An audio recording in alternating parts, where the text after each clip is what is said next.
roleplay recap. Yeah, we started last session. We started after we left Parabor, but before we got to Anderlark, we were on the road. And no one knows, but Tarvik took the eye from the box and has put it in his pocket instead and didn't tell anyone. Mm-hmm. So everyone is feeling a slight shift in their motivations to act a bit more evil. Not enough to change their alignment, but just a little bit of a weirdness. Yeah, you're just feeling a little less good. There was a nice roleplay moment on the road. Cassandra climbed on Tarvik's shoulders, and I think I cast Levitate, and they had some fun. But eventually we did get to Anderlark. We split up a little bit. Tarvik went to the apothecary. Rolen and Cromwell went to the smithy, and then Cassandra went to talk to her family at the tavern. Apothecary is a strong word for who Tarvik went to see, by the way. That's fair. But Cassandra's family wasn't at the tavern. Yeah, so at the smithy, Smilo gave me a brass brazier of no charge and gave Cromwell some hunting traps and some fishing hooks. And then Tarvik got some herbs, but unfortunately she didn't have any ivory strips. I forget her name, I didn't write it down. But he went and visited the dirty lady at the and then Rita went and looked for a shady hidden spot and set up a tent and crawled inside and pulled out her jade dust and cast magic mouth in the tent so that it would say next time someone entered, "Mwahaha, you have climbed into the maw, the tent of devouring, now be devoured, haha." Pretty sure she said it better. Yeah, that's right. Yep. But will be subjected to that. But then we all head towards the tavern when Rita got a sending from Mr. Magic Michael Dune. He said, "From Colonel Seagarn, apologies, but divert from Parabor, take back Vermeillon mines to aid emergency war preparation, non-negotiable order by the Crown, confirmation requested." Of course, Rita asked for some clarification, specifically if there'd be any horses in Vermeillon. That I think was our number one concern. Mr. Magic Michael Dune said that Seagarn says it'll be best for everyone if we go and take care of the mines. Eventually, though, we all went back to the brewery and we discussed it. Vermeillon is just next to Meriden, I think. Marin? I don't know, but it was under a day away, but it was in the wrong direction. Marin would have horses and supplies. It's a slightly larger city than Anderlark. Thanks for this spelling. I had it wrong. I definitely had that wrong. But it's bigger than Anderlark and Parabor, and we were hopeful that we could kind of come out even on the time wise, because we would go a day in the wrong direction, take care of this quickly, but hopefully get horses that would then get us back get us back to Duras faster than if we kind of ignored Mr. Magic and Michael Dune. And we discussed a little bit about just how that might impact our plans as a whole, but this seemed to be the best decision. So we head to Marin. It was a bustling town at the base of the mountain with people selling wares. We got there in the afternoon, like 4 p.m.-ish. It was a bit cooler at the altitude, and eventually found the Bored Weasel, which is the inn and the tavern. You want me to keep going, or someone else want to pick up? I can keep going. Yeah, it was nice my notes are real bad. I do not want to try to go off my notes. I have big notes. You have all the little notes. Gotcha. The town. I sometimes feel like I just dominate this a little bit, so feel free to interject if anyone wants to. I will pitch it if I have anything to add. Mm-hmm. Thank you. But it was a nice big tavern, and we met the tavern keeper, Lucas Groversner. Yeah. And Cassandra told him that we were on the way to Vermeillon, and he was a little taken aback. And we found out a bunch of stuff from him, including that it's a people that go up don't come back. There's darkness, and people hear voices, and people are disappearing. But he asked us to do a favor for him, and asked us that if we are going up there to put flowers on his wife's grave. Her name was Lorna, and he gave us a few silver for the flowers. I wrote down Astrovorn. I'm not sure what that is though. But the grave was in the main part of the town, and if we could, he asked us to find her old necklace in the hollow of a tree where they had met. And he makes a rough map of the village, which he gives to Rieta, and tells us that his wife liked lilies. He fills Cassandra's water skin with ale. We do discuss getting horses, but we know the path to Vermeillon was like a vertical trek up the mountain, so they wouldn't help us right now. He told us a little extra. He told us that she died in a mining accident, and we made a plan. The plan was to go to the market, we make arrangements for the horses, we go up to Vermeillon tonight, come back here to sleep, and then leave for Duras first thing in the morning. That's the current plan. And Cromwell asked some questions about the government presence here and some other things like that. But eventually, Cassandra and I went to the stables.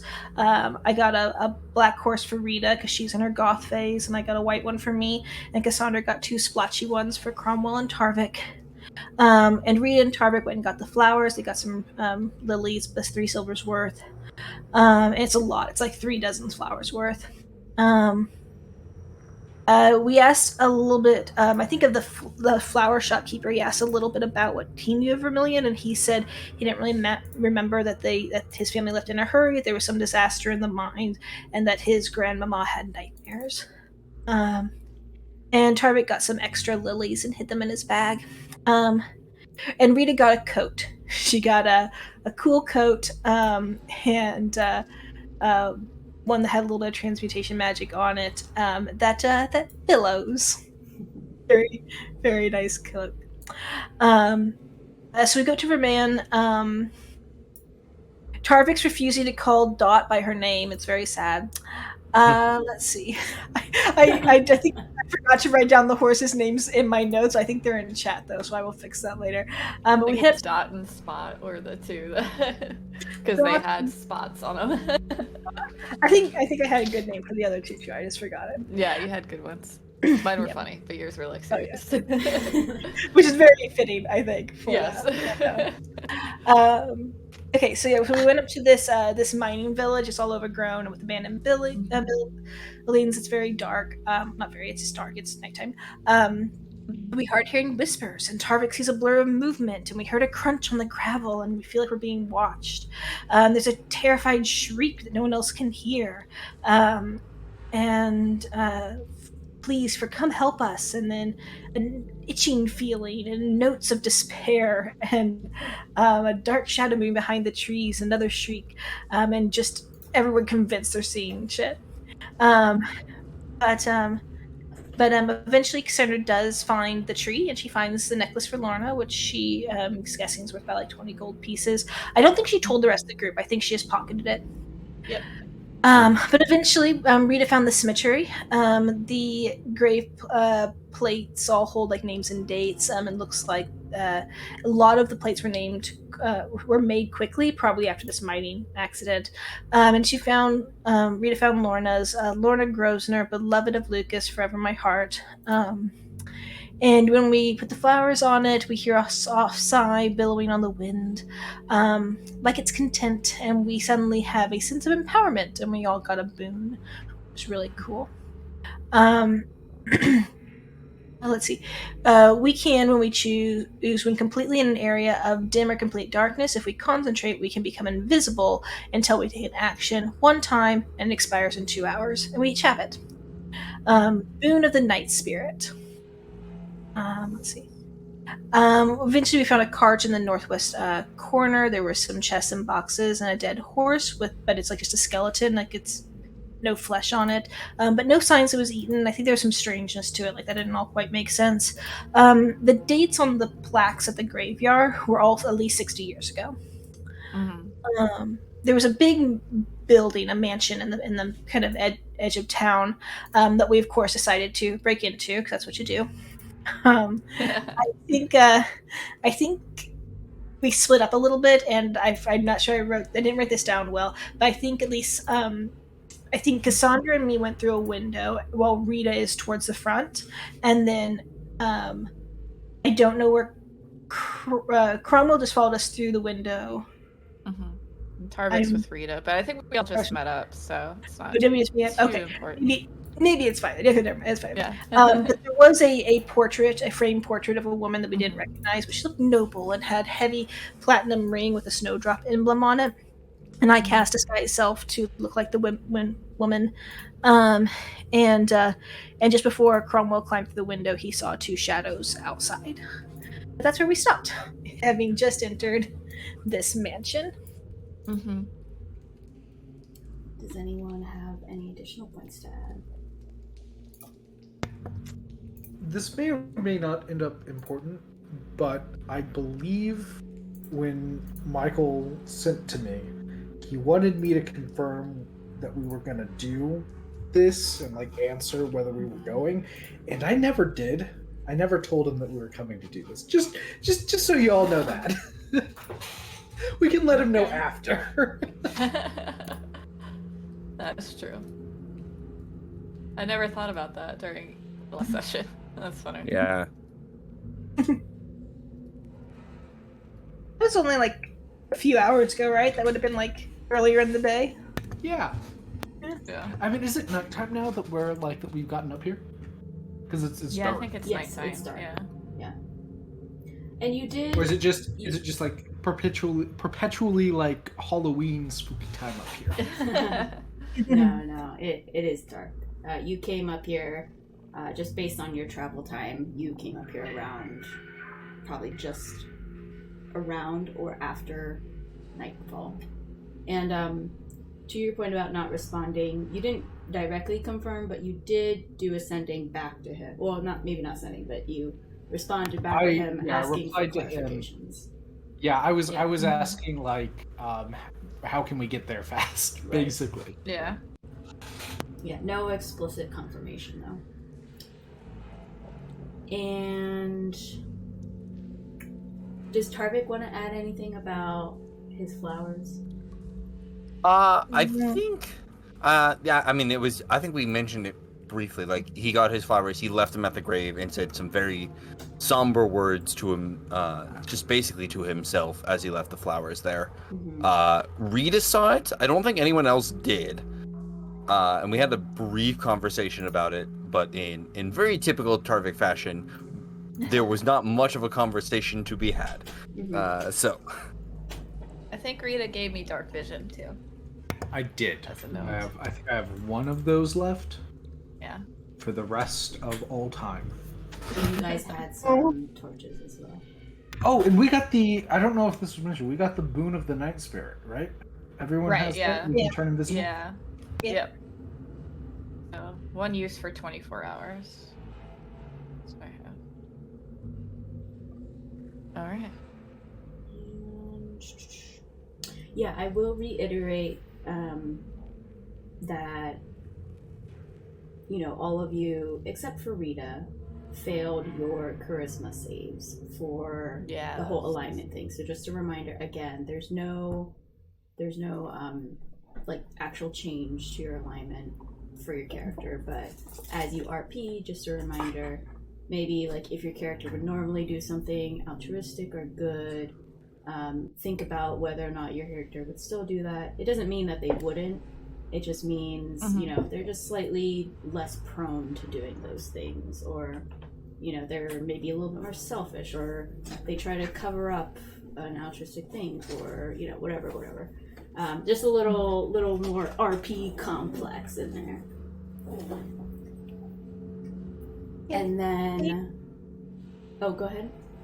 Well, I was asking him, can you clarify a little bit on, why did the mines relate to the war effort? Yes, because they need the material. So I think it was...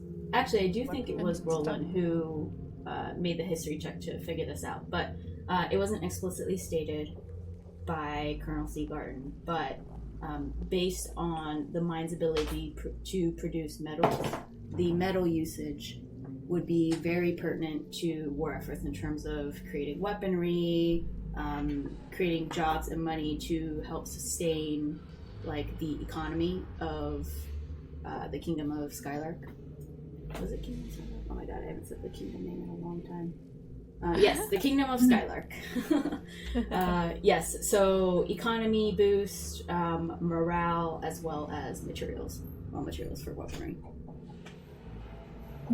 But the mine's been closed for 60 years. Yes, Do but we know the why it's become urgent? Sorry, go ahead. because they need as much resources as they can. So for you to know if they would put effort into opening up these mines, that means they are seriously going to war. Like, this isn't a little spat. They're going to go into this thinking that it is going to be a very hard fought, long, and very serious war.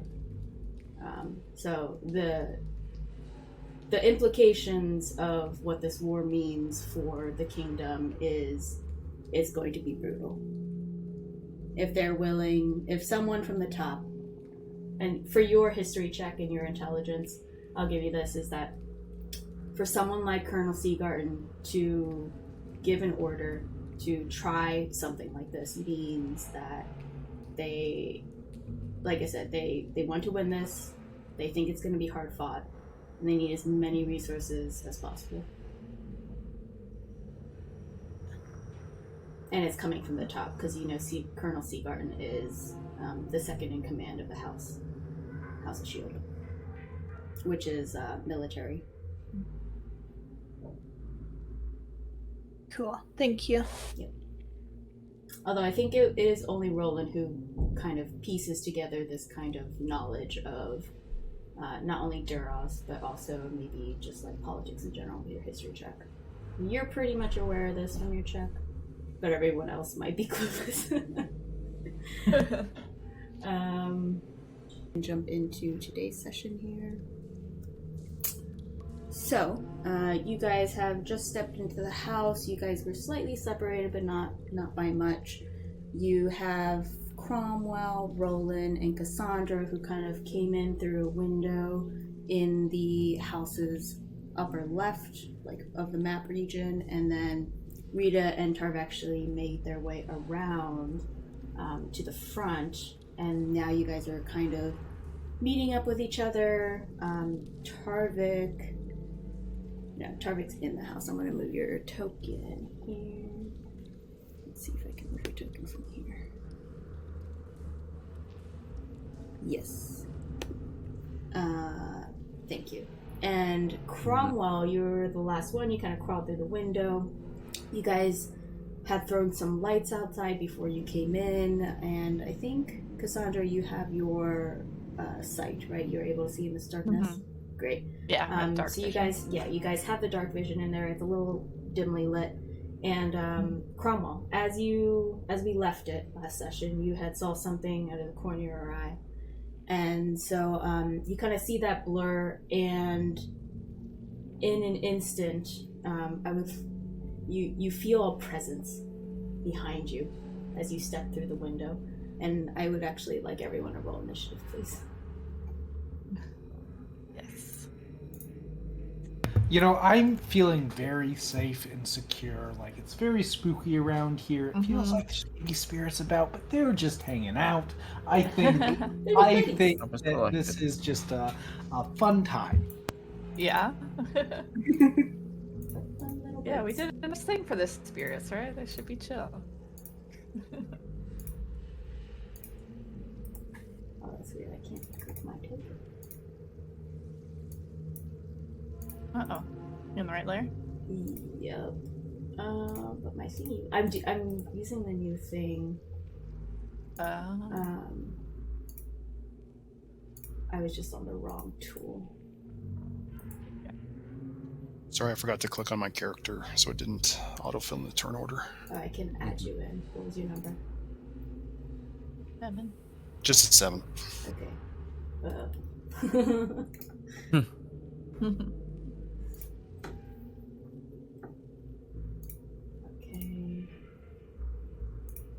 And I have my guy as well.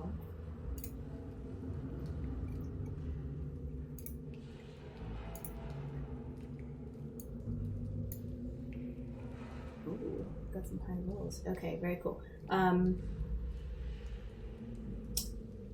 Cromwell, you feel behind you this presence and the shift from the back, though you're not quite sure. Cassandra, very surprisingly, you kind of feel this shift as well, though you don't know where it's coming from. You just sense it. You just sense it kind of behind Cromwell. You don't actually see anything behind Cromwell. But you just feel like something dark is around. What Okay. do you do? I guess I will try to get a good vision on both areas. So like try to get here, and I will ready my light crossbow for any enemies, and just say, I think I heard something, and like point behind Cromwell. Mm-hmm. All right, you ready your action, and remind me if I forget that you have ready your action. I'll put a little dot. Yeah. Rieta, you also sense something, though you don't see anything particular. You see Cassandra kind of tense up, and you know you've been through many encounters before. You know when she readies herself that she's bracing herself for a fight. You sense something's coming. What do you do? Man, I really want to just brush this off, I feel. So I'm gonna turn to Cassandra and be like, yeah, there's lots of creepy things up here. It's weird, it's spooky. And I start just whistling like a kind of minor melody to help with the ambiance. And I'm just gonna walk in here and see what's in this room.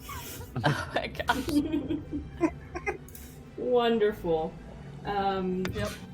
As you walk in, let's see, where is that? Yes, that is a very empty looking room.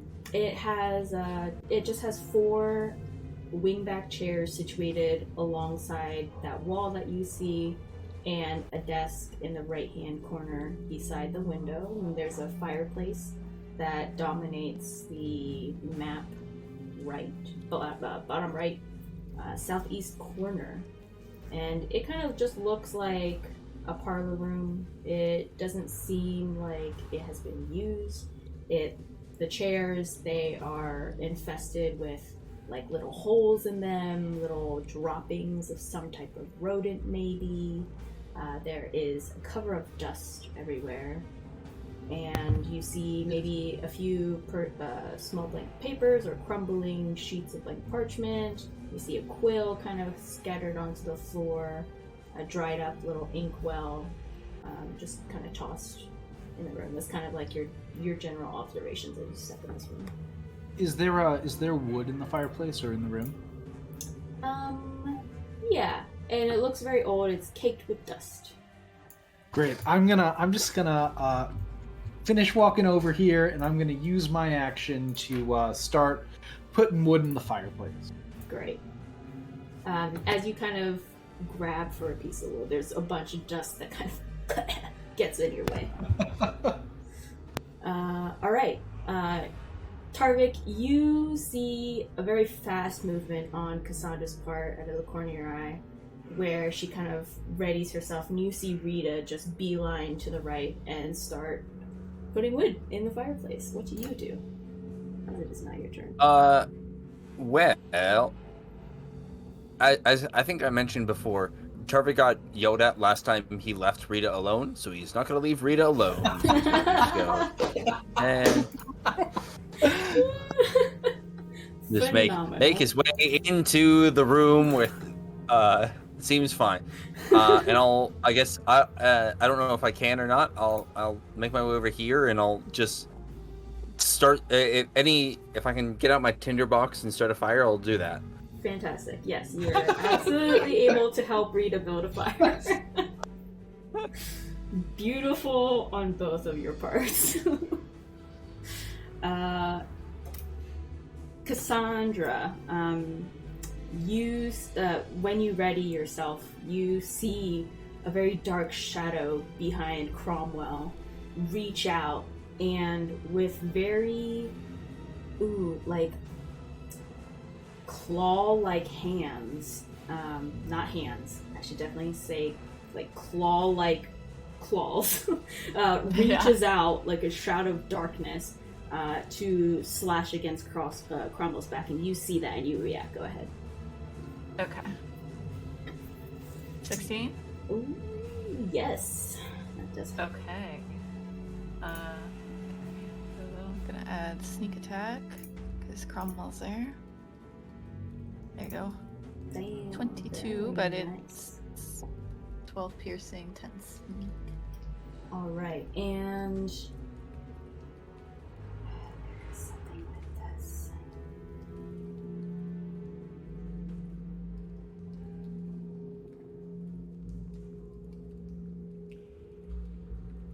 Okay, so you go ahead, shoot off your arrow, and you see it strike. Like, it doesn't pass through anything, it strikes, and it's kind of jutting out just right beside Cromwell.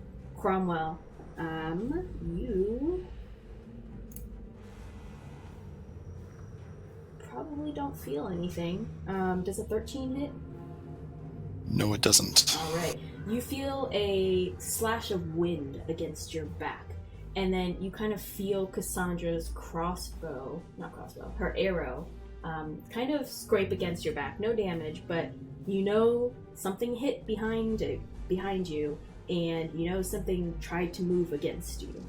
As it is now your turn, what do you do?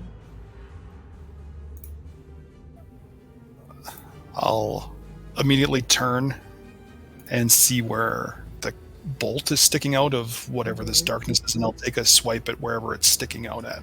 Yeah, and when you turn around, you are able to see this creature kind of out of the darkness. And if you'll recall, you guys put, I think it was torches down to, like, in surrounding areas, random places while you're walking. And so the area should have been lit. But as you look back, you see everything is dark, and you can't see much, which is why you have the darkness. And there's just like this sense of aura of darkness around this creature, but you are able to take a look at it. And I'll show in the chat of what you see.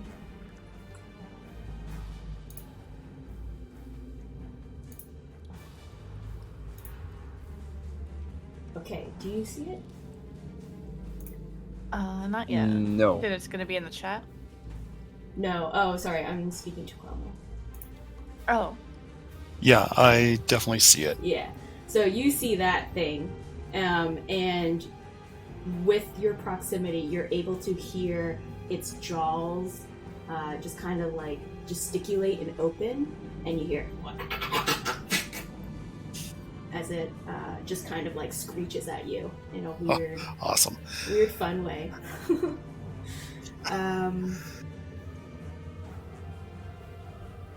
So I did it backwards. I had my damage and then I did my attack. Oh, But does a 20 hit? that's fine. Yes, that hits. Absolutely. Awesome. And then I will take my second attack. Very nice. Very nice. Go right ahead. Yes, that hits as well. Ooh, nice. What is your flair to this?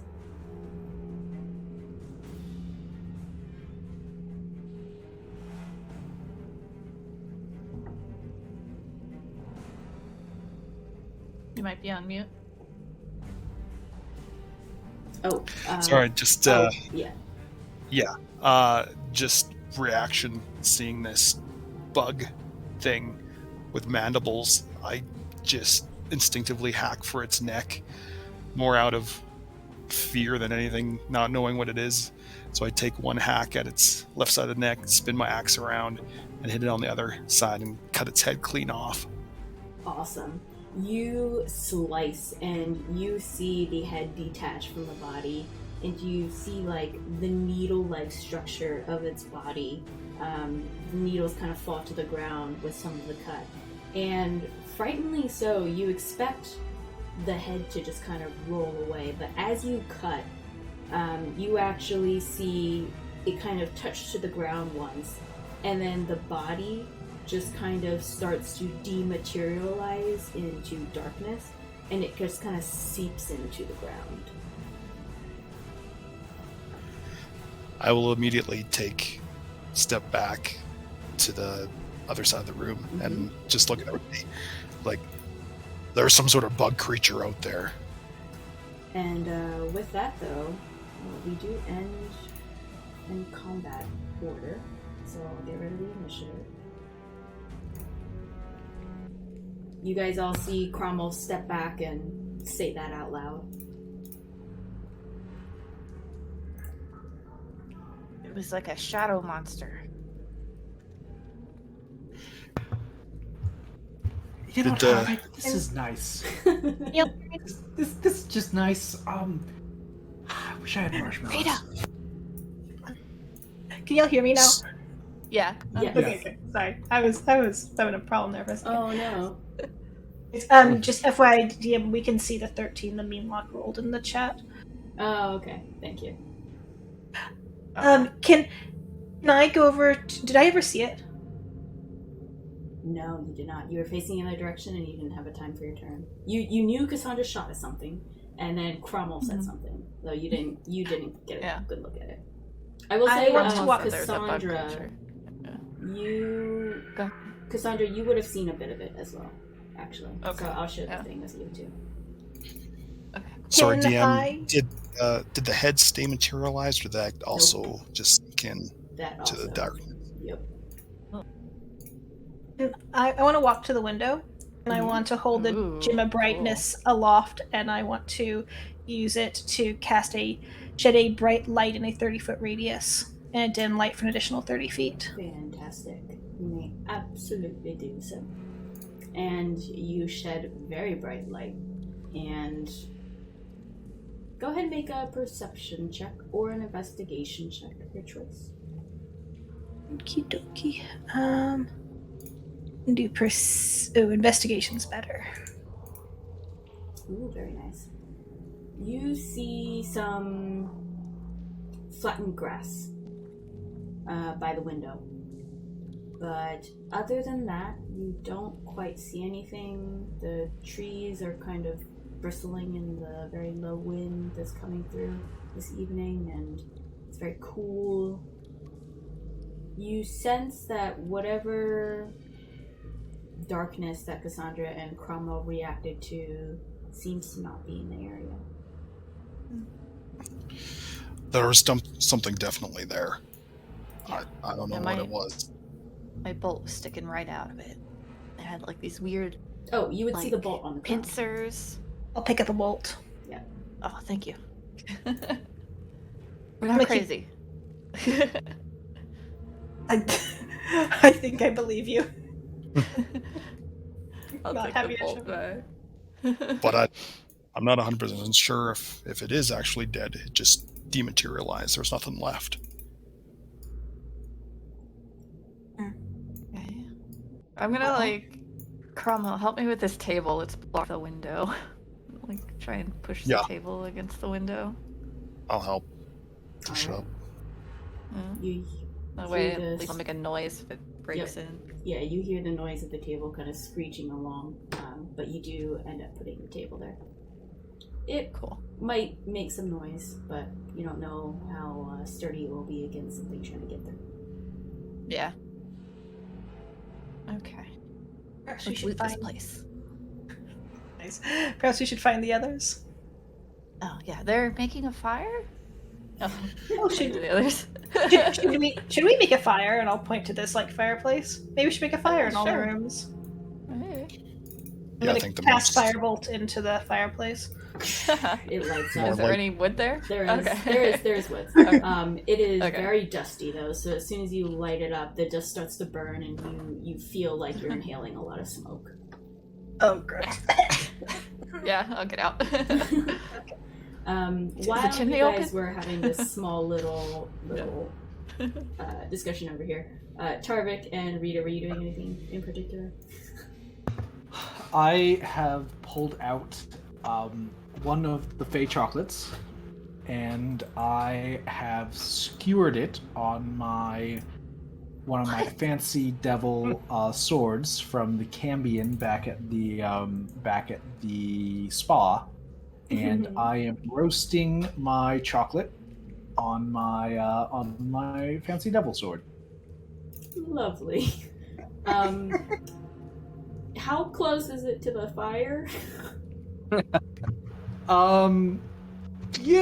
Close enough. I just want it to get warm. As soon as it starts to get it starts to run just a little bit, I'm gonna offer it to Tarvik. Okay, it definitely does run. It definitely starts to melt. You feel it. Yeah. The coat starts to become shiny. Yeah. I'm gonna some chocolate, Tarvik. I'm good. And while this is happening, I think Tarvik is just like trying to keep an eye on Rieta, but also trying to make sure that no one has died in the other room. And hearing that it doesn't sound like people are dying in the other room, it's fine. Come on, Tarvik. It's yours. I wouldn't want to take that away from you. Yeah, but I want to give it to you. You're not taking it away from me. I don't know. How about this? I'll have the next one. I'll have the next one. You have this one. All right, and I will eat this one. Okay. Do you have the table? Yeah. I have not been tracking which ones have been eaten. But yeah, let me pull that up. Oh, you got to it before me. It did. Okay. Do I just roll a d8? Yep, and then we'll just see whichever one. We'll roll until you get something that's not taken already. 1. You got that one already. Roll again. Oh boy. Good. Good to get the nat ones out on this, right? Mm-hmm. Yep. Oh, that one's new. Okay. Hey, not bad. So chilled by icy cool mint. Interesting enough, melting it has made it feel even cooler. Fantastic. I immediately get the next. That wasn't the last one, was it? No. Okay. Did you write how many you had? I have not been tracking. I don't think it's been 8. I think you had. I think it was a box full. I'm not sure if I. Oh, yeah. I don't. We'll just say that it was a full box. We'll just say I think it was a full box. Yeah. Okay. Yeah. So I'm going to go ahead and skewer the next one. I just eat it off of the short sword. I skewer the next one, roast it for a second, and as soon as it starts running, I offer it to Tarvik. At this point, you guys in the back kind of see Tarvik and Rieta seemingly having a really nice moment with each other. As Tarvik, what do you decide to do? You know what? Now looking at this, I can make an investigation check on the chocolate. I'm gonna make an investigation check on the chocolate to see if I know what it does. I don't know if I'm gonna succeed, but I'm gonna give it a try. Nope, I don't succeed. It looks a little melted, but it might help with the digestion. By the way, just for your flavor, DM, you're gonna roll twice, and you choose which one it is. Me roll twice. Yeah, those are the rules under it. It says on a success, roll twice, and you choose which one it is you want. On a failure, roll twice, and your DM chooses the roll. Oh, you know what? I'll just let fate do this because I think that's more fun. All right, I will. I'll eat the chocolate, I guess, at this point. Wait, did I? Hold on. Rieta, did I highlight the wrong one? I thought I highlighted 5. I think you have. No, you highlighted 6 instead, I think. Oh, dang. Yeah. Okay, thank you. 6 is a good one. Mm-hmm. Yeah. 6 is a good one. Go ahead and roll. I'll undo 6. Are you rolling, Tarvik? I think you. Oh, I'm rolling. Okay. Yeah. I'll roll. Do you want me to roll 2 or just 1? Just roll 1 and see what we get. I mean, I think there you go. Roll again. I had a feeling that it was going to be something we already did. Hey, it's a 6. Hey! Yeah. Fantastic. Go ahead and roll that. Okay. 3. That will help. Yay. Oh. How does this chocolate impact Tarvik to give you 10 hit points? How does it make you feel? What does it do? What does it do? I think like Tarvik fully went into it expecting it to like probably burn his tongue significantly because it's basically just melted chocolate at this point. So like he goes in very hesitantly and like kind of almost like when you're drinking like a hot cup of tea more than anything else, like you're prepared for it to like burn as you go down. And he's like pleasantly surprised, like not by the heat, but like as like the chocolate just like instantly melts across the tongue. And it's just I think just for a second, Rita sees like almost a smile appear, and then Tarvik just recovers right immediately. So you guys do see them having a really good bonding moment. Should we interrupt them? Rolen? Nah. Let's see where this plays out. Yeah, let's try this other door. You hear me again? Yeah. Oh, yeah. You still have an issue? I don't Cromwell know. said If it happens again, I'll switch to my hotspot. I'm so sorry. Rolen, it looks a little pissy. Oh boy. He says, I don't think they need to be patronizing. You just want one of the chocolates, don't you? Getting a little hungry there, Roland. It's not about the chocolates. It's more likely for us. Come on. We'll be fine. Which way next? Should we try this room? Yeah. So what's it, crates or something? Yes, so you head into this room, and you guys see that there are a bunch of chairs arranged in what look like just staggered rows with their backs to the door. They face a podium in the southeast corner, which would be down left map, and you see like a sideboard sits on the left side of the room, and a bookcase stands to the right of the doorway. It's filled with just a few books and knickknacks, and you also see another fireplace. It occupies the southwest.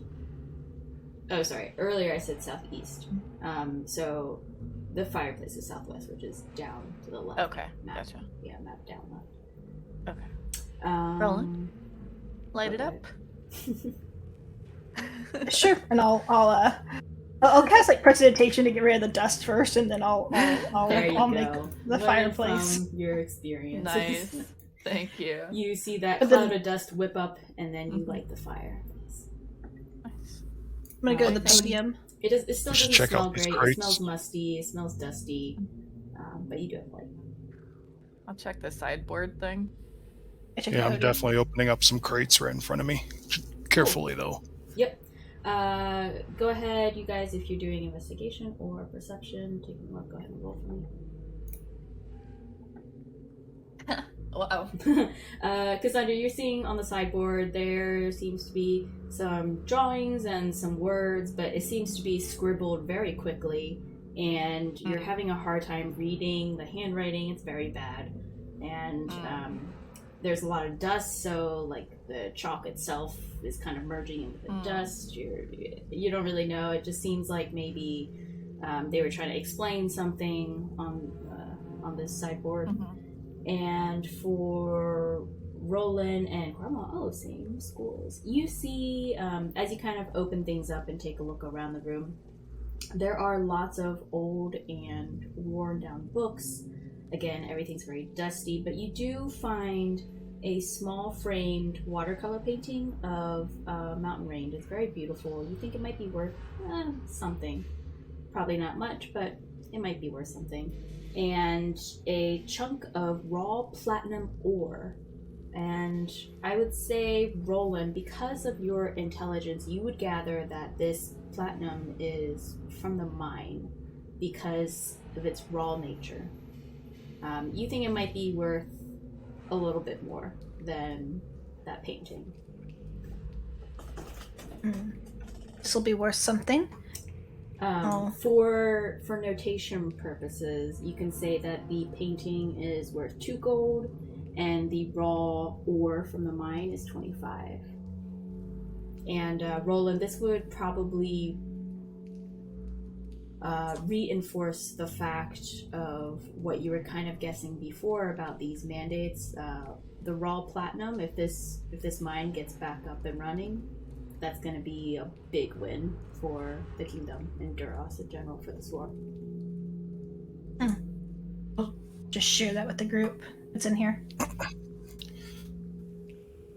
Cromwell is just really intently staring at the platinum that Roland's holding and almost gets like a really dark look on his face. Just looking at it. Very nice. Do you think you're trying to hide that? Or is that just instinctive? I don't think he even knows he's doing it. Very nice. Roland, what's your passive? 15. 15. 15. Interesting. Yep. Cromwell, just go ahead, just for the kick of things. Just roll me a deception check. I know you're not doing anything, but let's just see how your face is.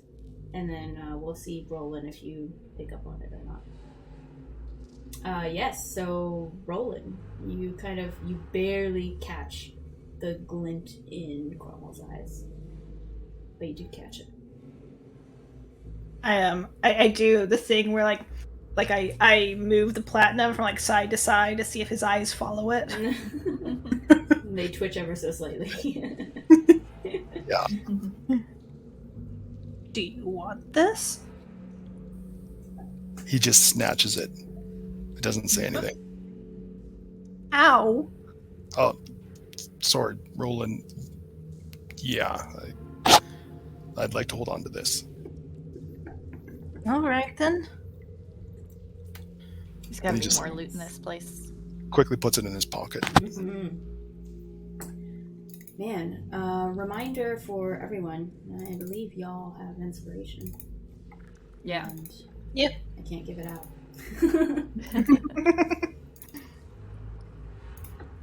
Roland, there's some, I don't know, writing over here. Boring stuff. I'm gonna go. Do I see anything interesting where she was with the writing? Go ahead and yeah, I'll use your investigation from before. Yeah, so you see what appears to be a very rough drawing of the town and the mine, and you see scribbles along the side that are questions. And you can kind of make out that there was a meeting held in here to try to figure out how to solve the disappearances. You have a house, or not houses, you have 2 buildings that were circled, and they look to be, from the town perspective of how you passed, from the previous map that you players were on, it was towards the left and a little bit down from the center tree. And you saw a few houses circled with X's, and then you see like question marks around the right side of the map of the buildings, and you also see a few X's. The little scribbles, they say what is happening, where are the noises coming from, why, how fast is it happening, and you gather that they were just trying to convene and figure out what was happening. Based on these questions and the markings, you're not quite sure if they actually found a resolution. So is every house X'd out except for the 2 circled? No. So you sense that this was probably early on, and like once the disappearances started happening, to the fact and to the pattern that they started recognizing, they were questioning and they were trying to figure out. You gather that because this was left in the state that it was in, like there aren't more X's, there isn't any answers to the board, something must have happened for them not to continue on. So whether that, and the town is like so-called deserted, haunted, what have you, the stories that you heard, something bad happened here, so you gather that they never got to find out what happened because the bad thing happened to them.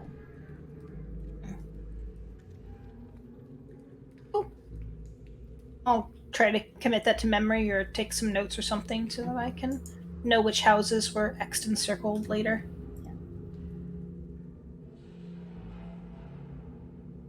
Alright, what about Tarvik and Rieta? Are you still just chilling by the fireplace?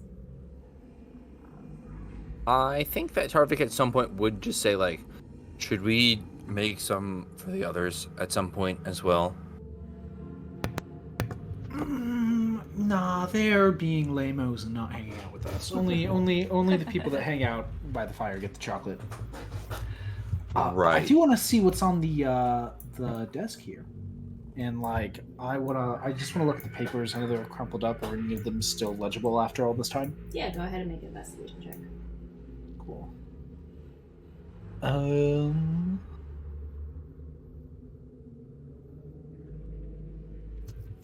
14. You see there were a couple of correspondences, and you see the mayor's signature at the bottom, and you see that the note was half finished. And the note, it's very fastly scribbled, so you kind of miss certain words, but in general, it's describing the state of the town as very bad. There's poor morale. People are disappearing. They're trying to figure it out, but they can't. They don't understand what's happening. He's recommending people leave town or stay at their own risk. He can't protect them, and you can see the message is kind of half towards seeking help, but he hasn't finished it yet. And it's just kind of there on the ground. You see a couple copies where he like scribbles out basically draft form, and you see a couple of parchments that are still blank that were kind of in his reserve, but you can see he was just kind of writing things. Tarvik, I think this was the mayor's house.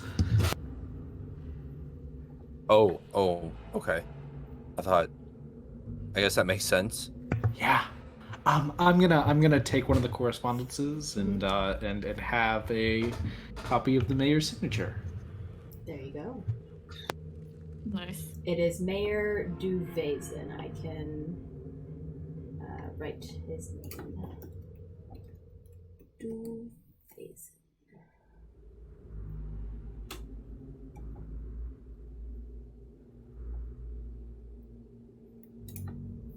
All right. I think this is a pretty good spot for a little break.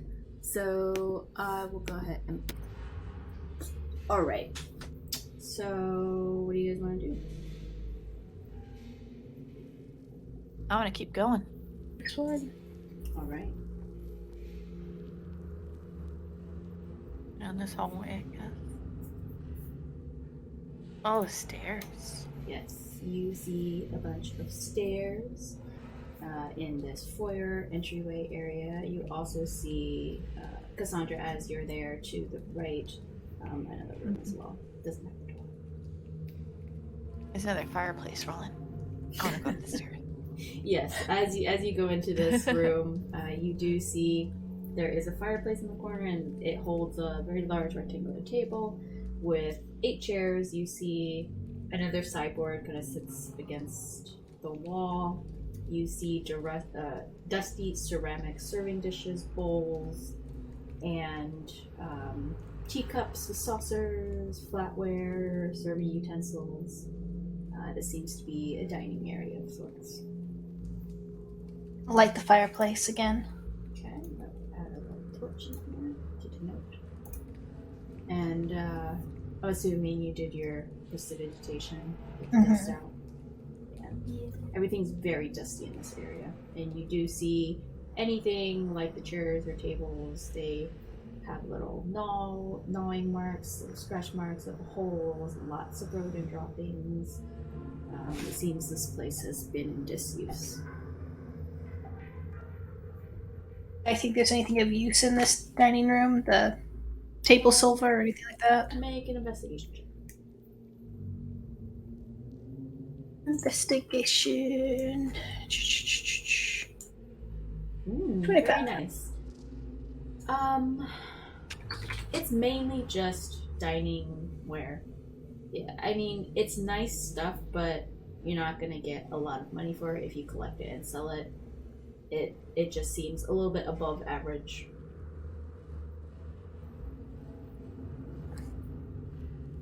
Yeah, nothing else.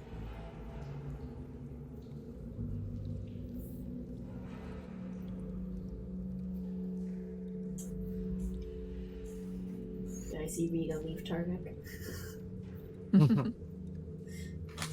And Cassandra making her way upstairs. You feel the creakiness and you hear the boards creaking as you make your way upstairs, Cassandra. All of you hear it permeate through the house as well. I wish I could make really good creaking sounds. Not bad. Yeah. So you get up, and I will move your token, Cassandra, so I can get you to the other section. Yeah. Give me a moment. So, Cassandra, you reach upstairs and you find that a very open, spacious landing awaits you at the top. You see 4 closed doors in the various areas around you, and a large entryway across the hall to the south. Mapped down. Yeah. Okay. Cool. The rest of you, what are you doing downstairs? You hear Cassandra make her way up. Should we go up? I've followed Cassandra up. Okay, I will move you accordingly. Looking at Rita. What's Rita doing? What is Rita doing?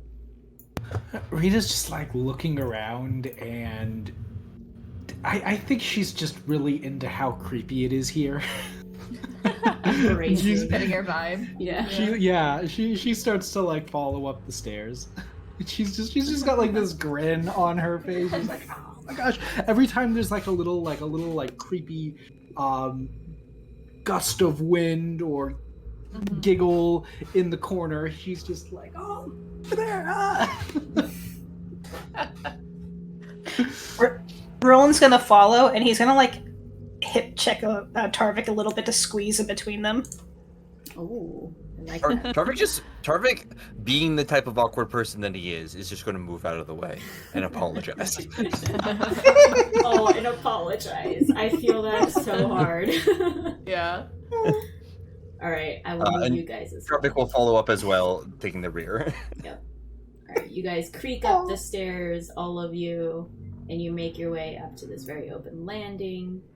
And Cassandra, I see you've opened a door. Isn't it fun? I really like this update. Yes, this is really cool. Yeah, this is a really fun update. I think we can go on this. So Cassandra, you open that door and you see that this den room holds nothing too much. It holds a bed coated in debris, and that debris is from the collapsed chimney. You feel cold air gusting through the gaps. And you see a little doll that is kind of tucked underneath the covers, but the covers are a bit in disarray. And a small dresser. You gather that this was probably a child's room. Aww. I'll search around a little bit. Alright, make an investigation check.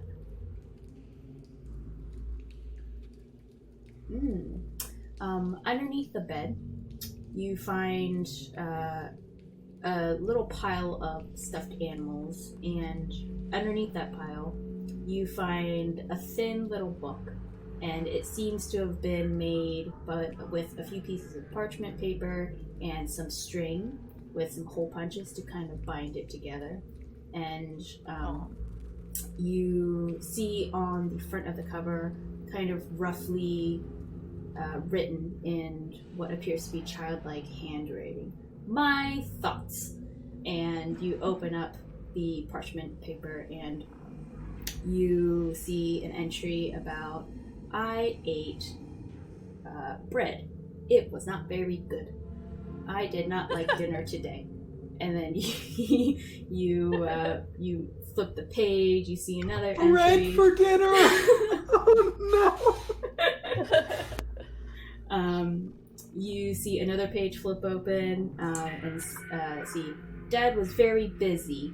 I'm sad. You flip another page that says, I wish I had ice cream. And you flip another page. And she says, I had a fun day today. And then you flip to another page and it says, I'm scared. And then the rest of the pages are blank. Was there any name on it? No. And you can see the handwriting's pretty big and very wobbly. Like it was probably a younger child. Yeah. Do any of these stuffed animals look to be in pretty decent condition? Or are they all like ratty? Some are ratty, but the one that was on the bed looks fairly okay. It's dusty, but if you clean it up a bit and you wash it, it could look fairly presentable. Alright, I'll take that one. Right. It's just a little bunny. Big floppy ears. Alright, as you guys walk through the landing, Rolen, I believe you are peering into the open space map down. And so you notice it's a very large space. Shelves filled with books line the walls. It looks like a library of sorts. And you see 4 wingback chairs sitting around a low table in the center of the room. You see a wide bank of windows in the south wall, so mapped down, affording a very panoramic view of what you probably would assume looked like a nice town back in the day, but are now dilapidated houses beyond the very twisting and gnarling branches of the tree in the front yard. Again, dust coats everything. You see rodent droppings here and there, holes, etc. And Rieta, as you come alongside Rolen, you also notice the same details.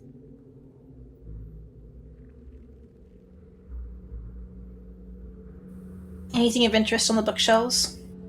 Go ahead and make me an investigation check for the room. It's a bad roll.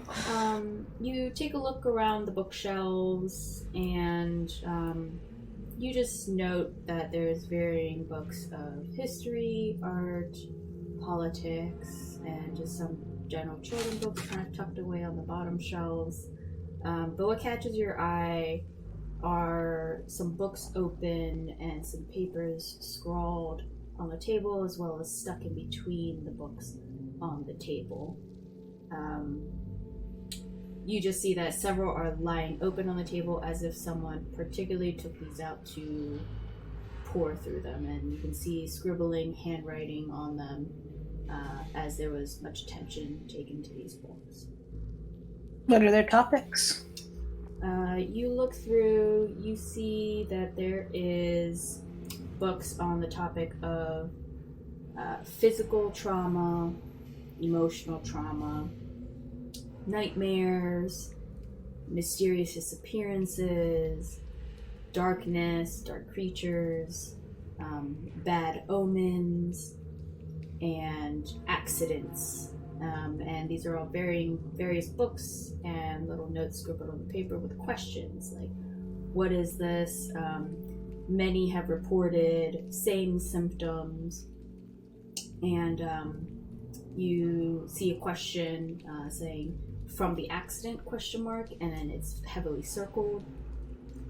And you also see a book about the Feywild and the various sundry of creatures.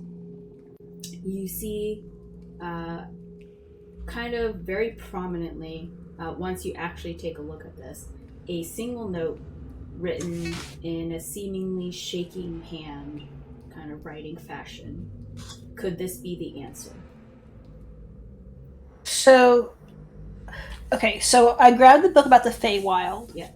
And This that's is weird, right? That's Because the one with the note. everything... That's weird, right? There's a book about the Feywild, because all record of the Feywild has been erased. This is weird. So you don't know that all records of the Feywild have been erased. You know that whenever you bring it up to people, most responses recently have been, oh, it's just like a tale that people write about. It doesn't actually exist. I'm taking the book. Okay. Okay, you take the book. Let's see.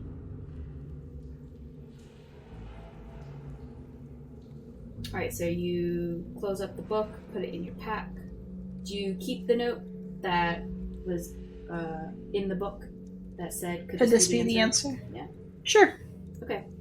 You leave it in the page where it was, you close it up and you put it in. You can put in Feywild book from, let's do Duvazen Manor. Can you put that in chat for me? Yes, Duvazen.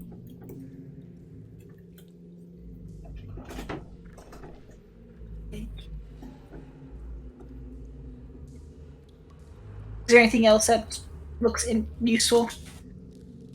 No, the book that you took seemed to be the one that they last landed on.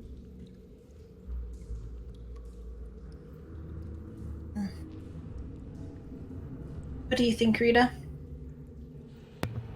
What page was that noted? What page was? What was on the page? I'll pull it back out and Yeah. look at it with her.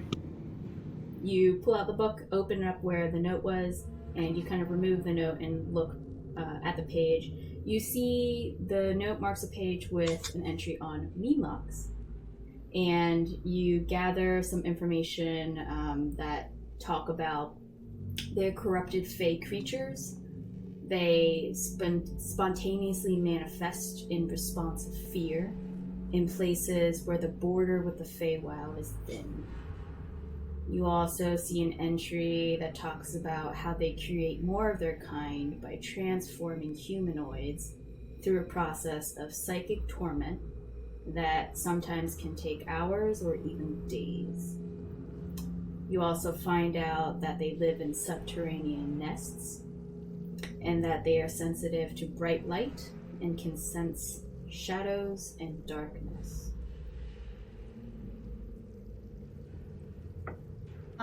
I still have my Gem of Brightness casting bright light, right? Like it doesn't go away? Sure, yeah. You can say that you've had it and it's very, very bright in the sense. Sure. This is. I hold up the illustration, though. This is, I think, what Cassandra described. We should show it to her. But look at this. It's talking about the Feywild like it's a real place. It's talking about the Feywild like border between us and this world is weak. This book doesn't think it's a fairy tale. I'm kind of like scratching my head. Pick. What do you think? Is there your Gosh, I don't remember what I know about this and how my opinions changed. I think Pink is from the Feywild. Everyone except for Rolen thinks the Feywild is like a made-up land. People write about it. Researchers think they discovered it. People say they've been there. But despite all of those things, you guys believe that researchers may have extended the truth a bit to maybe get some notoriety, or perhaps people have spun this tale of wonder an imagination for children or just for general entertainment purposes or whatnot. For whatever reason, you guys will think of a different reason other than the reason why there's things about the Feywaters that exist. Any other reason, it's up to you guys, but you guys just don't believe it exists. For Rita, I'm pretty sure Pick has mentioned... Oh, I don't know if I'm shooting myself in the foot here. He's probably mentioned, or at least alluded to the fact that he's from a different place, and there were some big hints, especially when we were looking at that painting in Alora's house, that we understand to be a depiction of the Feywild. I think. Yes. And big hints there, and then I don't think he's ever outright said it, but he's definitely alluded to it strongly. Okay. Yeah. So I think I'm gonna say, hey, Pick, what do you make of this? Meanlocks? Meanlocks aren't real. Those are just scary stories, right? Yeah, they're no biggie. I think they're real, but they're nothing. Oh. They're very weak. Pick says they're real, and that we don't have to worry about them though. So. He just mimics you. Okay. I guess that's reassuring. That's actually kind of nice.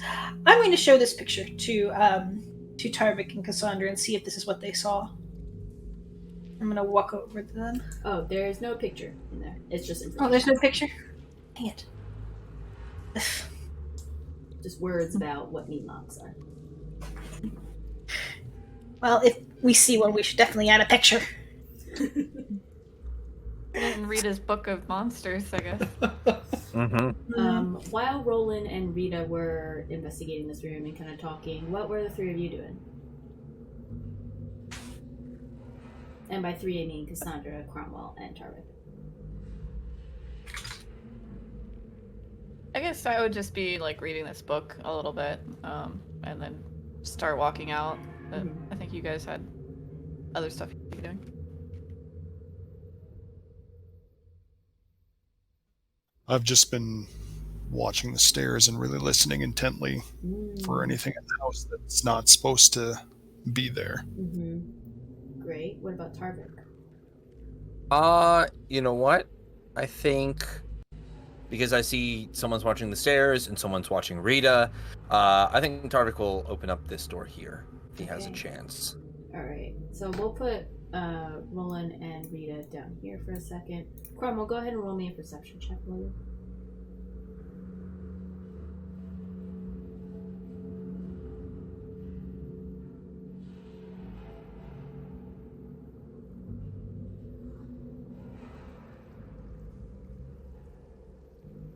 Very good. 15. Okie dokie. I will keep that in mind.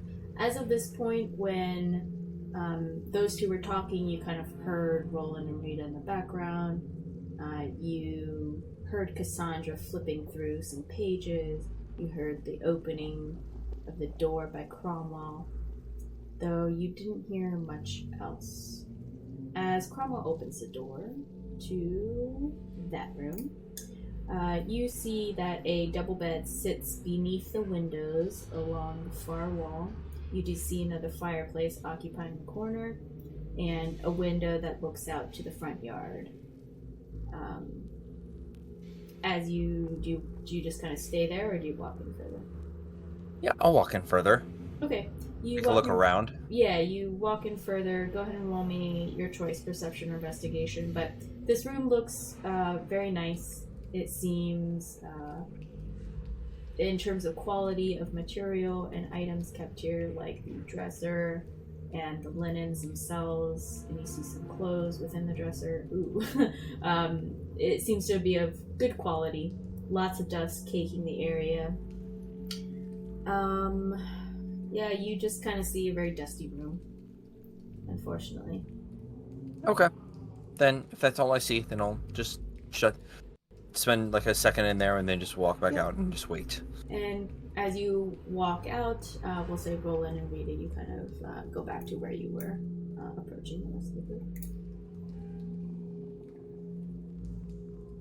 I'll go over to Cassandra and Cromwell and read them the description in the book and ask them if that's what they saw.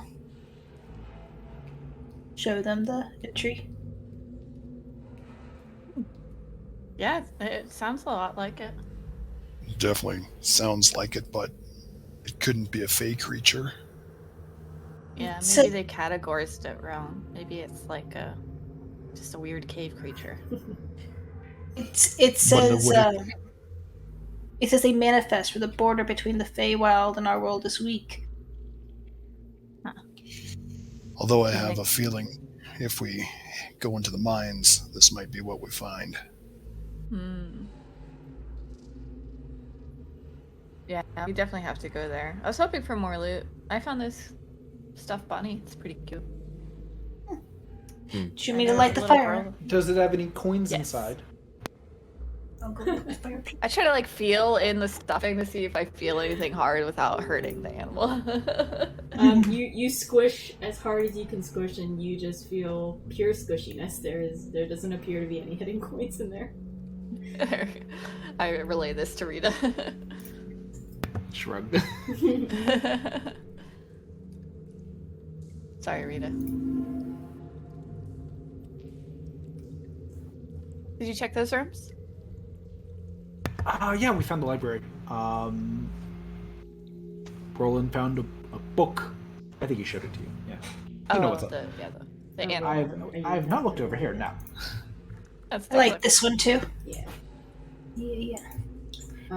Roland, as you light the fireplace, the light puts into contrast a few things that kind of blended in with heavy dust.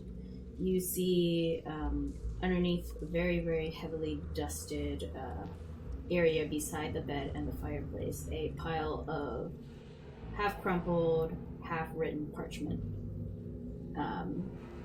You can take a look at it if you want. There's also an envelope that appears to be sealed shut with a very bright red wax seal embossment.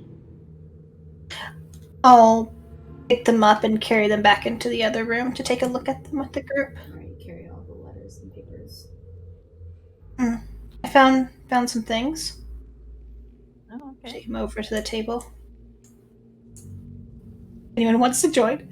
I'll take a look at what's in the envelope and on the parchment. Okay, great.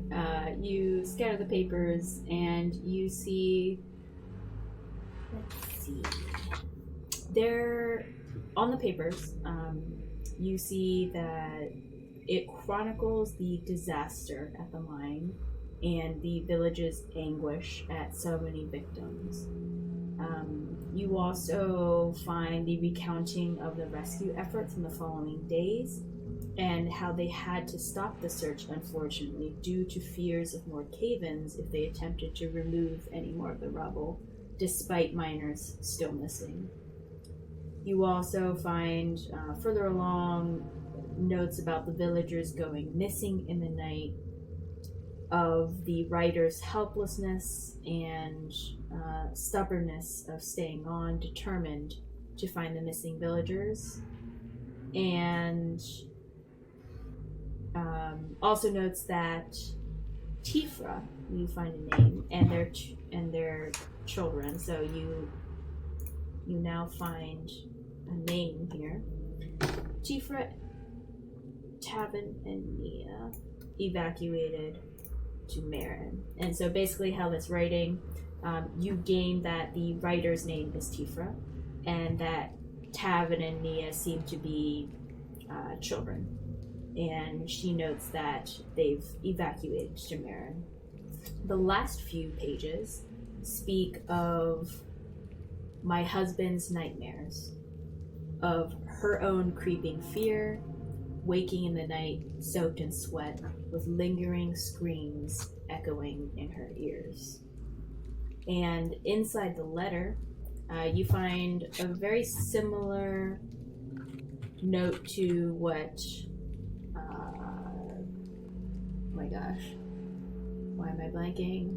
Rita's name, Rita. So what Rita found, though I don't think she shared it, very similar to what Rita found, but this one is a complete letter from the mayor, Duvezin, to the mayor of Marin, and it is beseeching aid, addressing them, asking them for help, dictating what has been happening, what's been going wrong, what they've been trying to do, but they need help. And the bright red wax seal was embossed with an ornate snowdrop blossom. It seems to be the seal of this family. Is it weird the letter's here? Like, did it never get delivered? You would assume so, yes. Based on your intelligence, you can gather that he wrote it, but unfortunately something may have happened for him to not have been able to send it. When it describes the incident, it just describes like cave-ins at the mines. Yes, it was a mining accident, so there was a cave-in within the mine. Okay. And no monsters or anything like that? Nope, no mention of that for the mining accident.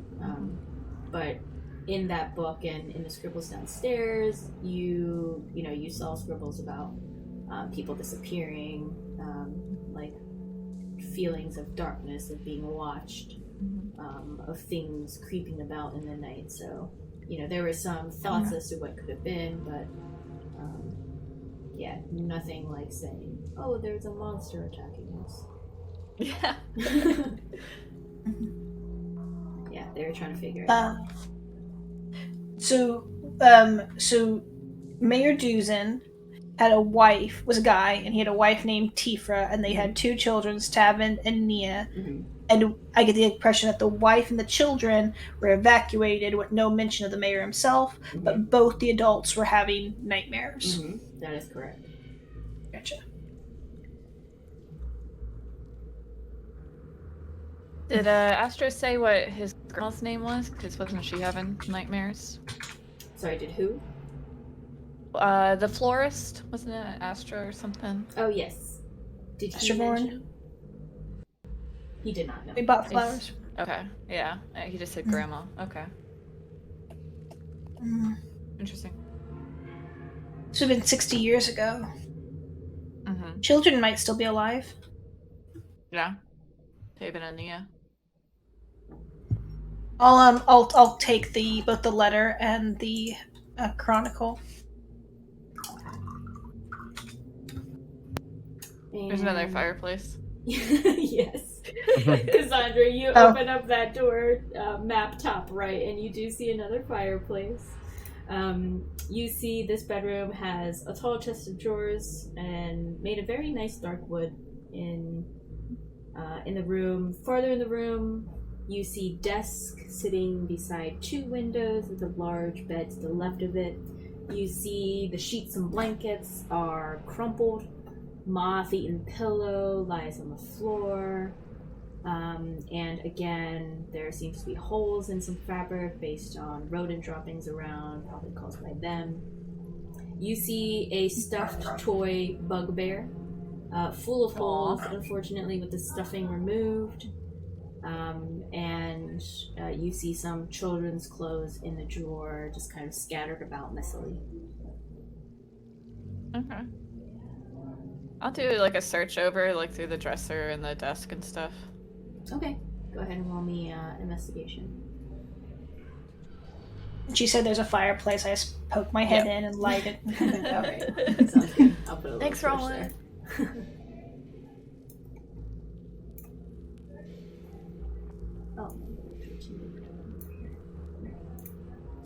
16. All right, you ruffle through the drawers, and you actually find there is a little, a little bit of crumpled up socks in the corner, and you unruffle them as you're ruffling through, and you actually find a few silver pieces.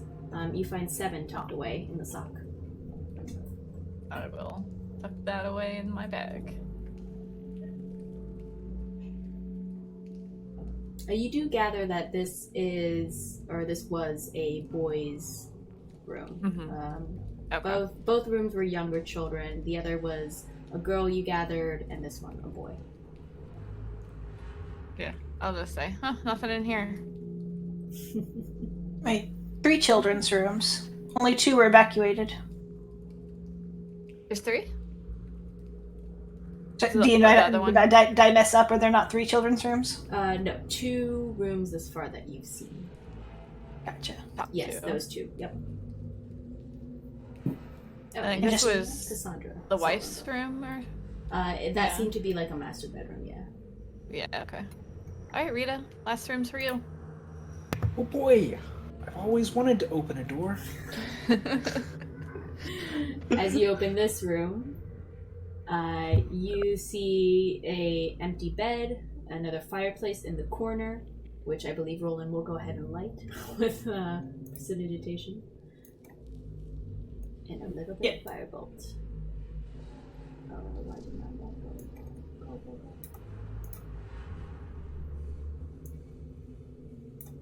There we go. And this room is rather cold, and it has an air of loneliness about it. It just seems fairly empty. Oh. Why would you get this room? I'm sorry. Yeah.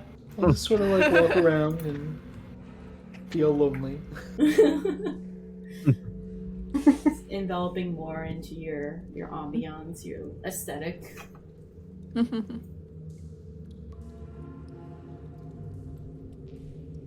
I want to just look out any of the windows and see if I see anything outside. Okay, make a perception check.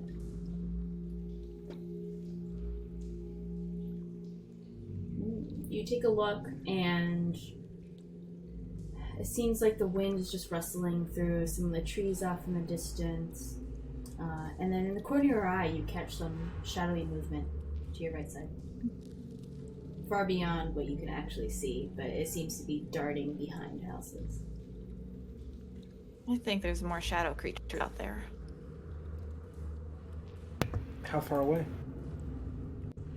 Behind the houses, pretty far. Okay. Not a danger right now, but if we go to those mines, I think we should be ready for a fight. Are we going tonight? Yeah, I mean, why I not? feel why not? All right. You'll want to explore the circled houses in the town? Sure. There wasn't much loot here. I think this place has been long looted.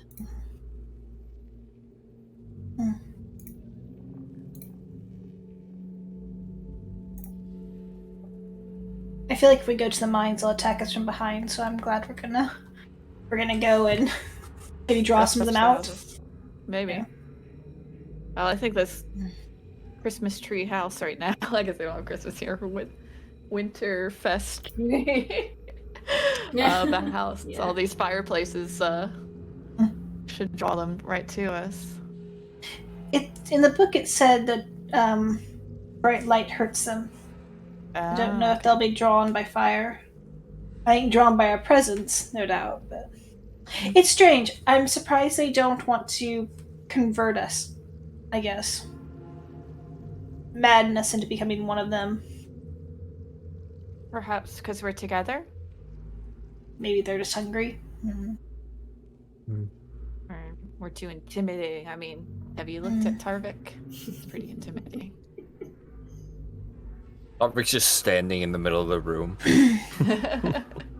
slightly slouched over.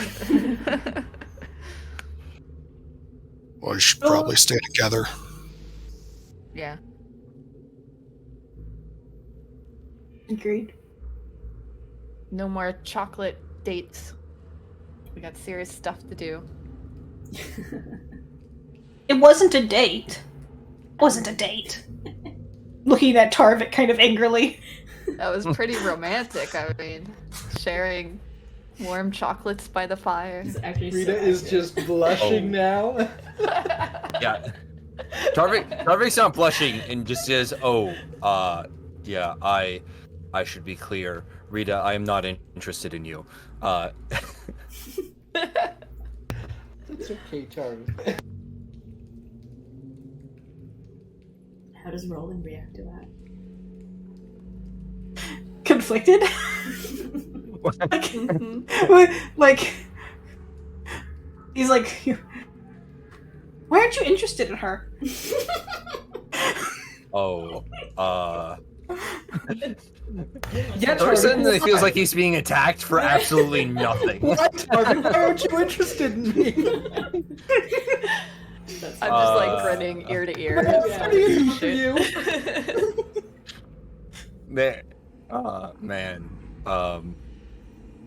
it's kind of a long story. The dead wife thing kind of is a big one, if I'm honest. Well, now you just made this awkward. You're also like more than twice my age, maybe? I don't know. How old are you, Tarvik? Is that important? Oh, yeah. Not I'm really. like, Maybe. I'm like, I kind of lost track of time for a almost while, like- but like mid-40s. Everybody, shh. He's trying to get people's attention. Cassandra's just snickering. Lightfoot. There's something in the trees. There's something coming. All right, I got you. Do you want me to stealth ahead?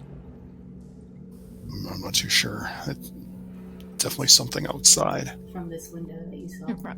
Whoa, did you just Cassandra's die? Just fainted. Yeah. I can't handle this.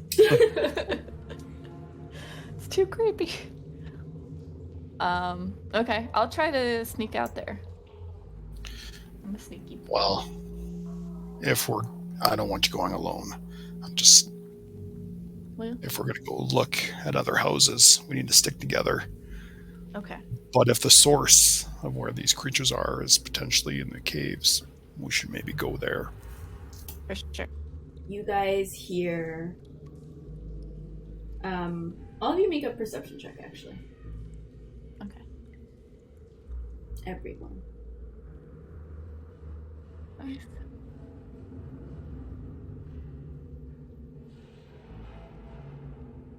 One, 2, 3, 4, 5. Ooh, coming in on top. Cromwell, you're a bit distracted by focusing out beyond this window. And Rolen, I think you might be a little distracted with Tarvik, but you do hear the sound. Everyone except for Cromwell hears a knock. And then a scrape. Tarvik, you are able to pinpoint that it is coming from downstairs, probably at the front door. Okay. Cassandra, you're probably able to perceive the location as well, same as Tarvik. I'll just let everyone else know, like, that it's downstairs. Well, let's go. All of you, I'm using the same rules, all of you, now including Cromwell, as you make your way downstairs, you hear something wooden, heavy, toppling. Oh, at the table. Yeah, that's probably our table. They're inside. I'm gonna. All right, well then, So Cassandra, let's you go. went downstairs? Yeah. Alright, who's after Cassandra? Wow, amazing. Someone who's probably not me should still after Cassandra. I can go after. I'm kind of tanky and kind of stealthy. Okay, Rita goes after Cassandra. Who's after Rita? I'll try to go after Rita. Okay, Rolen. Okay. Rita. Who follows after? I'm I'll go next. I don't think either of us are probably gonna be fun at stealthing, but yeah, I'll head down. Alright, and then I'm Cromwell will hold the rear. I'm still holding the gem brightness, so that's probably why I. Yeah. Yes. Mm-hmm. Wow, sorry. let's- No, though surprisingly, I did okay. That's Yeah. amazing. That's very rare. You guys watch as Cassandra basically blends into the side of the shadows, and you hear nothing. Rita walks down, following very similarly, pretty quiet. And then Rolen, with his light beaming, does take a few steps, and you do hear the creak And let's see. Tarvik, you follow very stealthily behind Rolen, and then Cromwell, you're also creaking. A bit less than Rolen, but still creaking. We can have turned invisible. Oh, we could have. I forgot about that. Oh. All right. right. As you take a step forward, Cassandra, we'll take another break. Okay. All right. And we can get back into session. Okay, so you guys are creeping down the stairs, some of you more stealthily than others, and as you take the steps forward, I would say Cromwell and Rita, you find yourselves, actually Cromwell and Cassandra, you're the furthest away from Roland's bright light. You see the shadows cast around the corners. They seem to oddly elongate towards you, almost as if darkness is reaching towards you. It just seems very eerie as you make your way downstairs. But as you move forward, you guys can slowly move your tokens according to where you want to investigate. I guess I want to check out the table, so I'm going to stealth that way.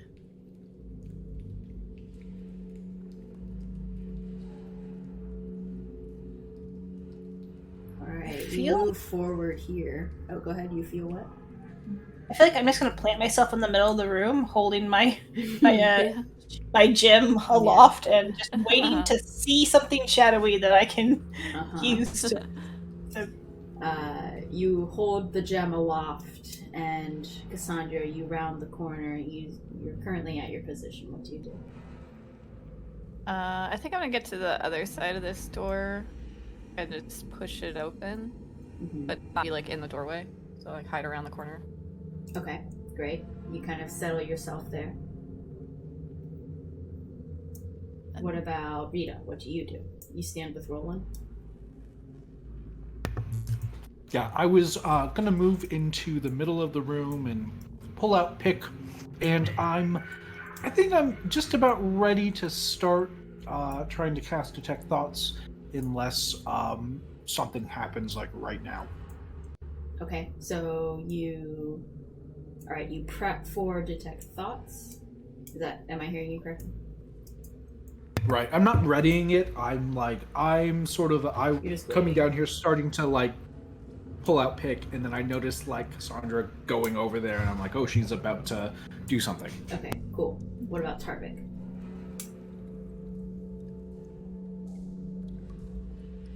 You might be muted, maybe, or no? I'm sorry. Maybe what I does Tarvik just zoned do? out there. Yeah. I think Tarvik's just gonna like stand back, try to make his way into this corner if he can, and just kind of be ready for if something just moves suddenly.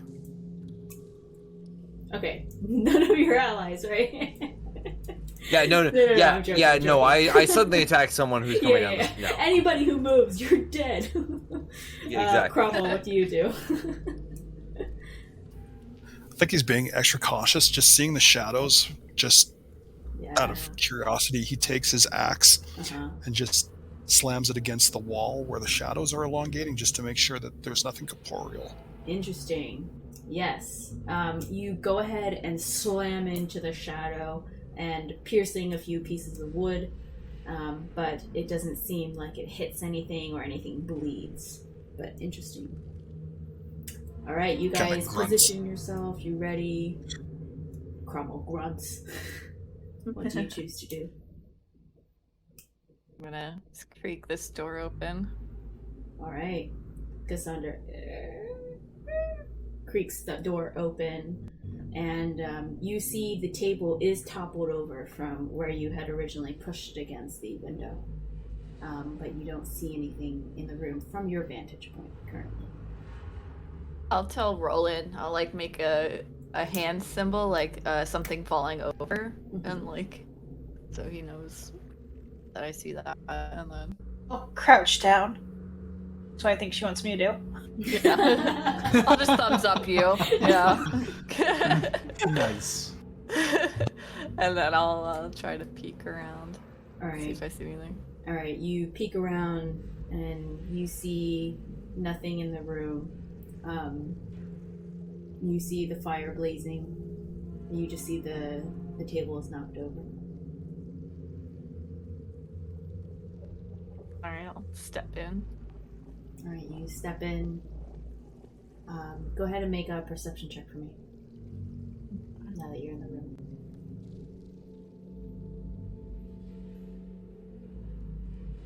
Describe how Cassandra searches.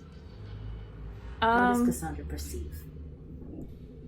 I think because I'm low to the ground, I'm like looking for feet. Like and I'm trying to sneak, so I'm like getting really low to the ground, and I'm just like looking around, looking for feet that I can see where people are standing. And knowing that these are shadow creatures, maybe like looking under things like the chairs and the table, and seeing if I see anything like in the dark of the room. Yes. So as you crouch down low, searching for anything low to the ground, trying to cover yourself, you see the light wavering in the fireplace, as fireplaces do. The fire crackles, and there's a different consistency to each moment of the fire. And as the blaze moves through, you see the shadows kind of moving along with it, peeking through the chairs and the table. And again, the shadows seems to stretch far more than usual than what you're used to. It just feels eerie as it stretches out. Though you take a look and it doesn't appear that there are any feet or any type of abnormal darkness in the area or anything that you can see in front of you other than the top of the table and the chairs. Okay. I just poke my head out and just shake my head. No, like nothing here, and like shrug.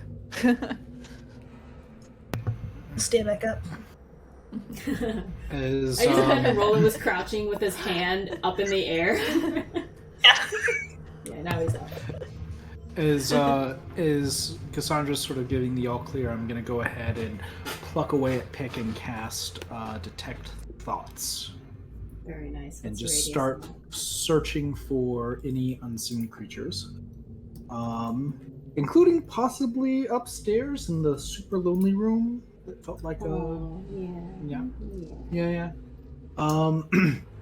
Sorry, let me put it up. I think it's 30 feet around me, and so oh, that's dark vision. Sorry. Detect thoughts. There it is. All right. Yeah. You You can search for thoughts within 30 feet of you. Fantastic. Oh, so yeah, it's at the bottom. You can also use the spell to detect the presence of thinking creatures you can't see. Oh, there you When go. you cast the spell, or as your action during the turn, you can search for thoughts within 30 feet of you. And it penetrates barriers, but 2 feet of rock, 2 inches of any metal other than lead, or a thin sheet of lead blocks it. Mm-hmm. Great. Let me see what 30 feet looks like around you. Yeah. I'm actually going to do your token thing, where I'm going to tint the 30 radius. Yeah. Because it's easier for me to see. Fantastic.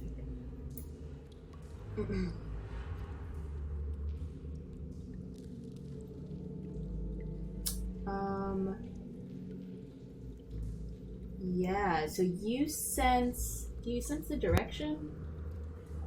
Once you detect the presence of a creature in this way, you can read its thoughts. Hold on. I don't think it gives you direction, but you do detect a thought. Let's see. You detect. What would they be thinking? You hear in this like gravelly, like almost unintelligible grunting voice. Just a consistent more.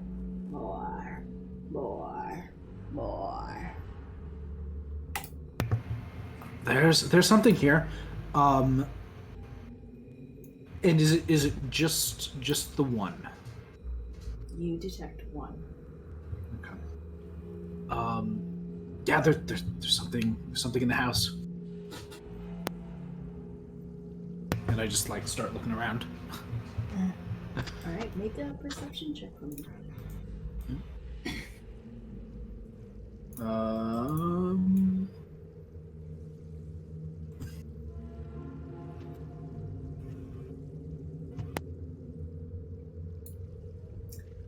right, 17. From where you are, how does Rita try to perceive? So Rita is hearing this gravelly voice in her mind, and it's saying more. She's trying to, I guess, kind of empathize with it and where it might be, what it might be looking for, and sort of looking around, maybe thinking it's the more is somehow preying upon us, and so looking for something that might be skulking us. Very nice. With the 17, you sense the shadows. You also sense it, though it's very bright because of Roland's gem of brightness. You do see around the corners where the walls are and the shadows from above. You perceive them and you take note that, again, they seem to be elongated, they seem to be unusual, they seem to be reaching out more than they should. But in terms of any creature or any living being, you don't see anything. You might sense the breeze coming from the open window that that they crawled through. When Cassandra has the door open now, maybe wafting through, but other than that and the flickering of some of the fireplace, you don't sense. Though you do continue to hear the more. Yeah. More. I'm going to call out. Can you hear me? Can you see me? You just Yes. That's great. You continue You to hear roll the in and more. I slap him on the butt. He's like, where'd you slap me? On the butt. Oh. Okay.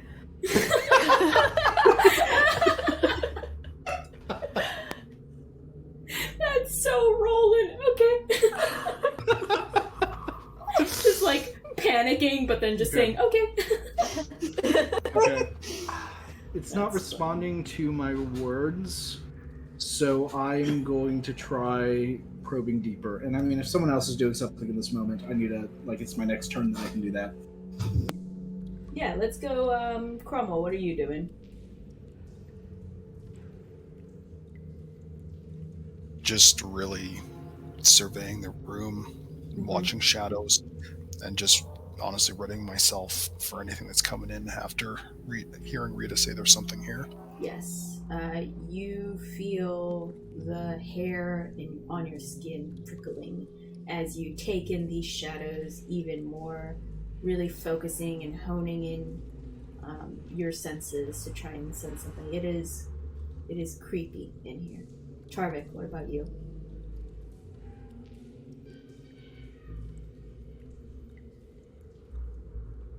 Anything other than in the corner?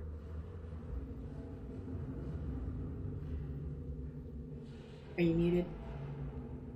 Are you away?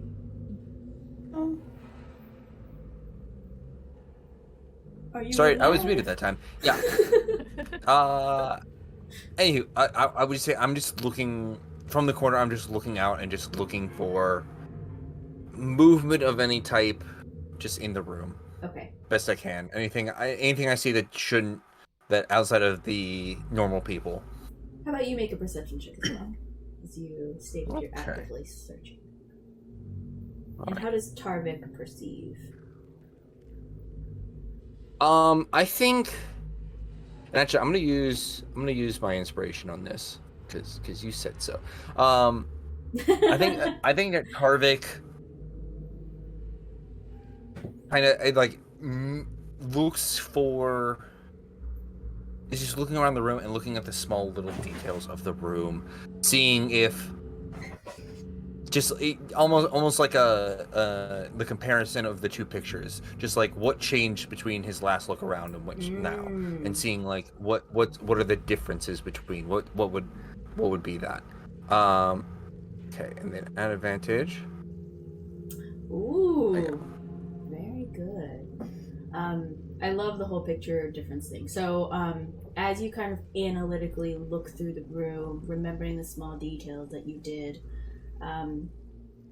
you sense the breeze. You feel the breeze making its way through from that window, and you don't know what it is, but you just feel like that the breeze that should be cool, crisp, and refreshing is instead cool, crisp, and creepy. There's something along the scent of the wind that you're sensing that makes you feel uncomfortable. Though that's the only noticeable change that you feel. And I would also say you sense you almost hear like a soft thud and like a few more thuds as if something is walking right beyond the wall of where you are. Like out the door. Out the door.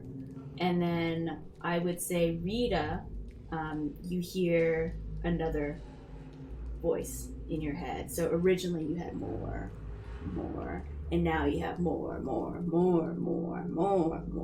There's two voices now in your head. There's two of them. I put my finger up to my mouth and I just look at Rita and I just point right behind me, like outside the door. Rita, and one voice fades away.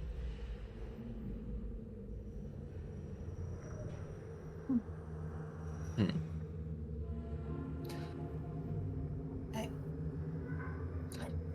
should open the door and blast them, maybe? I will do my my probe deeper on the one that is still here, or within 30 feet of me. So it's a wisdom saving throw. Thank you.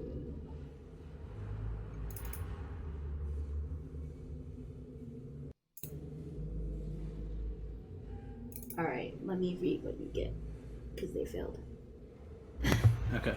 Yeah, I gain insight into its reasoning, its emotional state, and something that looms large in its mind. Such as something that it worries over, loves, or hates.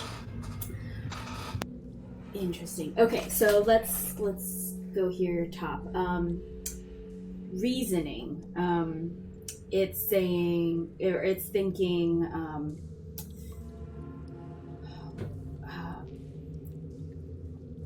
food is its reasoning. It's hungry is kind of how you feel. Its emotional state is distraught. You feel like there's a lot of chaotic energy. You're not feeling any one emotional state. You're feeling varying degrees.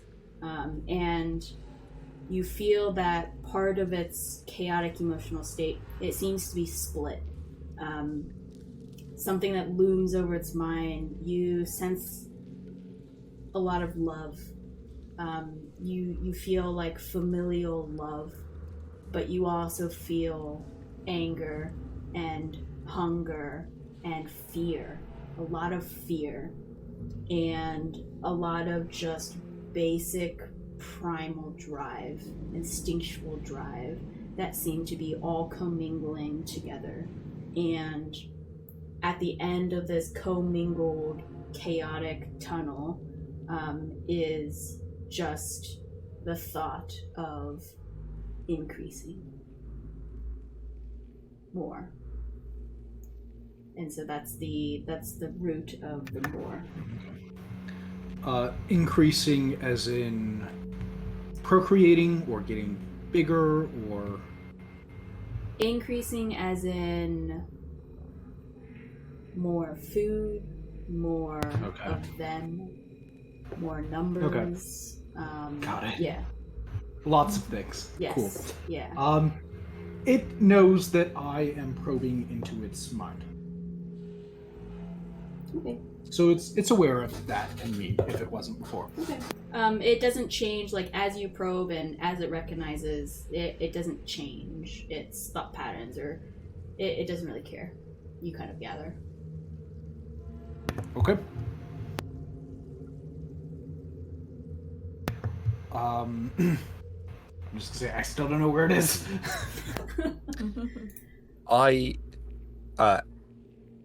Does anyone else have anything else they want to try before I suggest something? I was gonna look out the window, but yeah, if you wanna. Do your thing first. Okay. I just wanted to. I think our window is somewhere around here. Yes, those two windows. Yep. Just wanted to look out and see if I see anything. Yep. You take a look, and you go ahead and make a perception check. Actually, see what you see. You see some dark shadows beyond in the trees, but you kind of blink and look harder and they're gone. You don't see anything here. I'll just say out loud, I think we're just scared for no reason. Rieta, the voice goes out of your head. Oh. It's gone. I take a step toward this door, I think. If I move over here next to Tarvik, do I get it back? Nope. Not there. I start walking around looking for it. It's back. Oh, it's over here. It's this way. I keep going. Yep, it's still there. Somewhere out There's here. nothing over here. I don't know what you're talking No, about. it's outside. I think maybe. I'll just shoot a bolt into the tree. Okay, make a attack with disadvantage. And Rieta, the voice is out of your head, no longer there. It's gone again. That will not hit anything. You in the distance, you kind of hear like a dull thud as it whizzes through and hits a tree. Nothing. Let's just go to the mine, or go check out those houses. Yeah. I feel like they're outside, right? They're probably all outside, just wandering around. Yeah, maybe the fire scared them off. Feels like it, yeah. All right. Well, then we probably should get going to the mines. Well, do you want to check those houses first? Oh, yeah. I forgot about that. Yeah, like Rieta, a map the of a voice few goes houses. back in your head. More.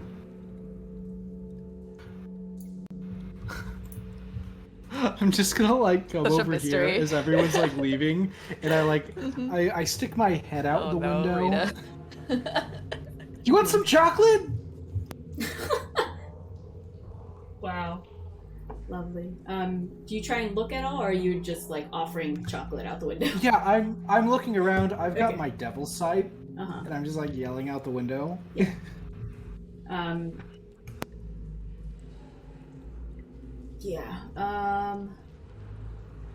You yell, "Do you want some chocolate?" And there doesn't appear to be a response.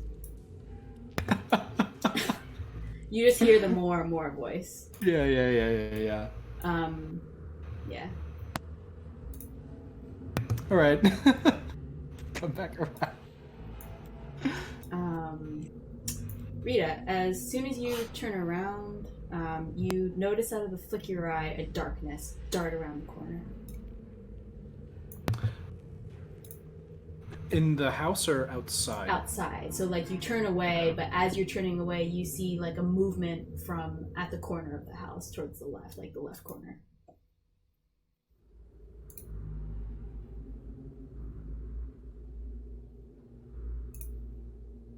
I go back, stick my head out, and I'm halfway out of the window to turn and look over there.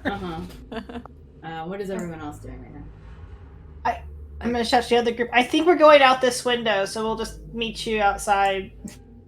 Okay. We'll just I'll open head the out front this door. door. Yeah, I'll head out this door here. Okay. Hold on that. So, Rita, Mhm. as you're hanging outside the window, you go ahead and check, and there's nothing there. As you guys open the door at the bottom here, I'm going to switch maps here so that we can kind of go back. Let's see, who was at the front? I believe it was Tarvik. It was everyone except Rolen and Cromwell and Cassandra. The front, Rita and Rolen are over here. As you guys open the door, you are met with cold gust of wind. It seems to be blowing through, again, very eerily. There is no light. You find yourselves in dim light from your dark vision.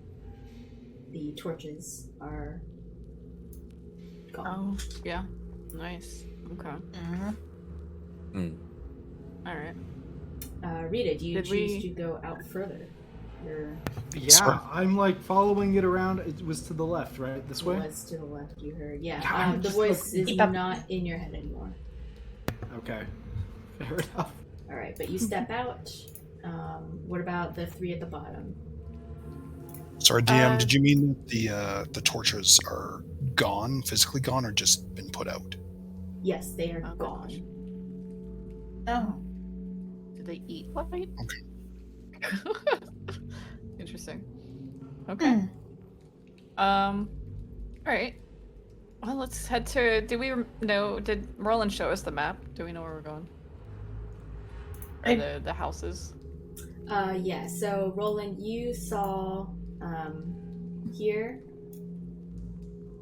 pinging. Hopefully, over there in Yeah, this I saw it. direction on the So map. Mm-hmm. Yeah, over there in Okay. that direction, and then here, or not there. Yeah, here.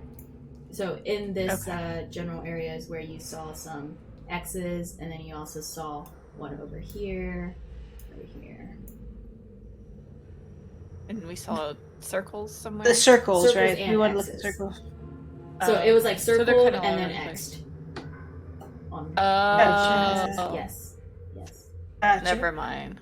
Okay, so Let's just is go there? to the mines. Yeah, was there anything that we felt like we could have gleaned from the circle and X? Was there like an unresolved circle or a pattern to them? It seemed like those maybe were the first disappearances. Is what you would glean. Yeah, retconning that we should probably go to the mine. Yeah. Said Let's head forward. towards the mine. Where's the mine? Wasn't it this way? Wasn't there a path this way or something? Yeah, I was in behind past the cart that was abandoned in the back, I think.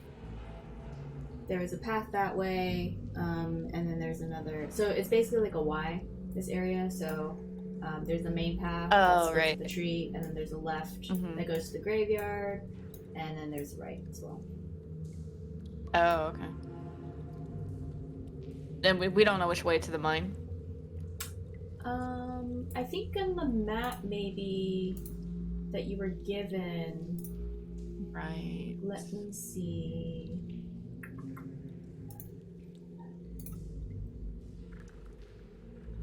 Oh, this is. He would have. Okay, he would have Oh, okay. definitely mentioned the mine to the right. Oh, okay. Gotcha. It's not on Alright, here, but great. he would have mentioned. He would have thrown it on here. Okay. So we'll start heading to the right. All right. After you guys. As you You need- guys start. need help? Oh, go ahead. Afraid. Cassandra can't see in the dark, can she? I have dark vision still, I think. Oh yeah, you still do. Okay, never mind. 8 hours. Yeah, then I'll start. I'll start leading this way then.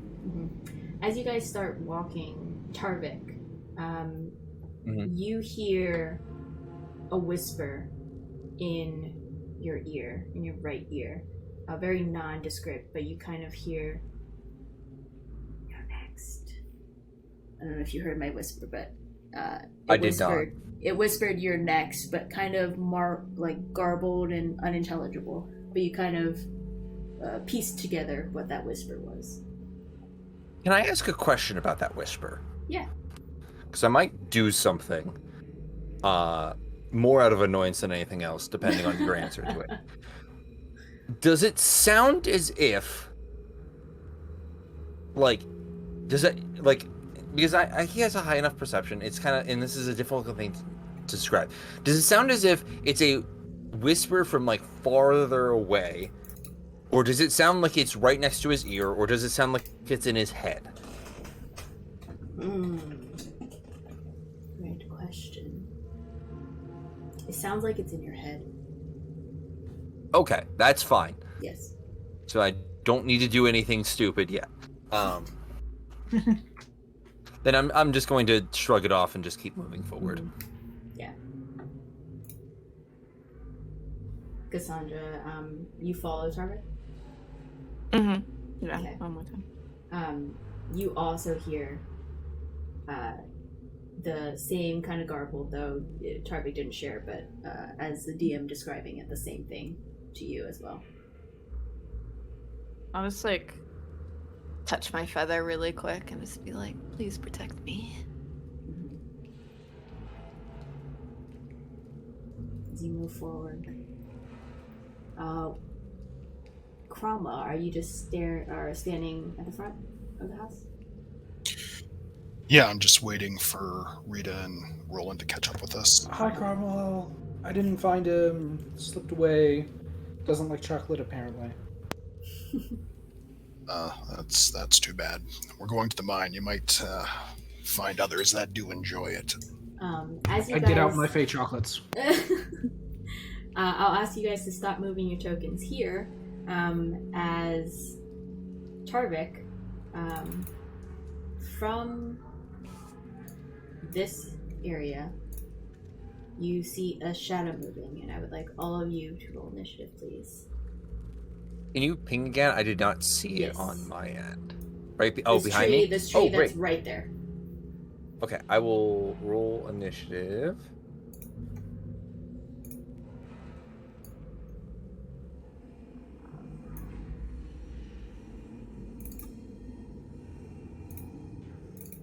I was hoping for a higher initiative from you, Tarvik. I was as well. Oh well.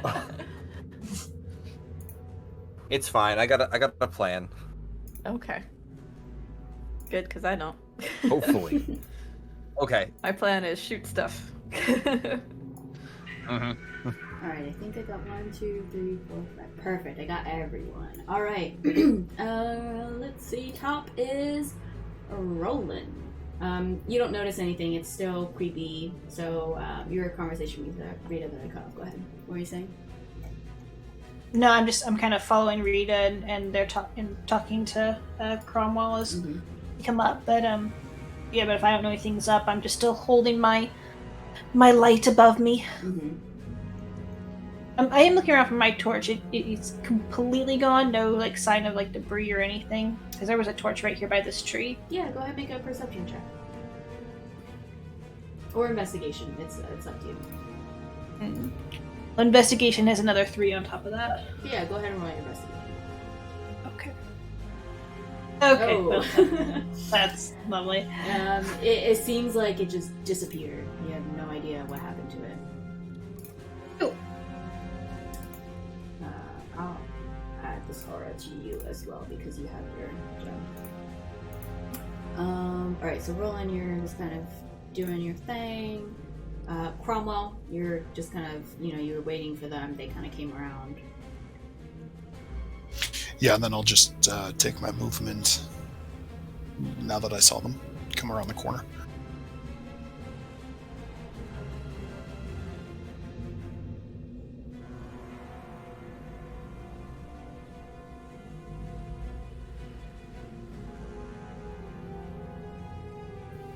And that's my turn. Alright, we move up with Cassandra. Cassandra, you have Cromwell kind of catch up to you. You kind of see the brightness of the gem that Roland's holding. You kind of sense that the other two are behind you. Cromwell's in front. You also notice a bit of shadow in the tree over here. There's Okay. There seems to be like a mat of darkness. Alright, I will tell the rest of the group I think there's another thing in the tree, and I'm gonna shoot at it. All right. Go ahead. It does have cover.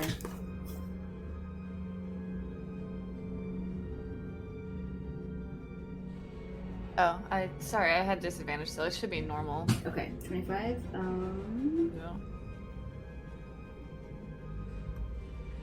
What was it?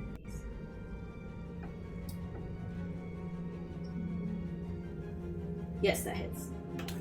Okay, cool. Just 5. You kind of hear a chittering, like, from that area. Oh, there's something there. Um, Bonus then- action. I will. Actually, yeah, I want to walk back behind this tree and bonus action hide Mhm. for 25. Very nice. Alright, put a little stealth icon so I remember. Yeah. And that ends your turn? Yep. Okay, read it. Oh, I didn't. Oh. You have something else? I might not have been able to get that far. Hang on. Yeah, I didn't realize this was. Oh, it's I not. cannot get that Yeah. far. I I guess I could have just dashed. I just dashed behind the tree. I'm not hidden, but I guess I have some cover. Mhm. So. Alright, sounds good. Rita. My detect thoughts is down by now. Is that right? Lasts a Yeah. minute. Okay. Action. I'm just gonna, recast detect magic. And I'm gonna walk forward, and I'm just gonna go. Hi ho, it's to the mine we go. Lovely. Rita sings a little dig. Tarvik, you see a blur of darkness shoot out towards you and reach out towards you. You can actually see this creature now. Great. You see this here. And I'm gonna push it to all players who can see. Again, a reminder, this is what you see. Reaching out from you. Let's see if it strikes true though. I don't think so. 15? No, that misses. Yes. So, you see this thing get in front, kind of towards your side, and slash at your face very quickly. And then you see it disappear. So this thing, Okay. and then you see it disappear after it lunges forward towards you. Okay. And that ends its turn. Tarvik, what do you do? So I see it just disappear entirely. Yes. Let's check and see if it just disappeared, or if it actually left, or if it's invisible. I'm gonna cast Spirit Guardians around myself. Nice. So I'll put up that zone for you. Nothing's gonna happen on this turn, but if they're within 15 feet of me at the start of their turn, they're gonna take damage. Okay. So that was my action, and then I think that's all I'm gonna do for right now, at least. All right. Rolen. Roland is going to kind of hear that and is going to move and dash up to there. Sorry. And that is pretty much all he can do. That is his movement and dash, and doesn't see anything. So, All right. Cromwell. You saw that thing lunge at Tarvik and then all of a sudden disappear. I'll move up to the other side of the tree and just ready an action unless I see something around the tree. Okay. What is your perception? Make a perception check for me.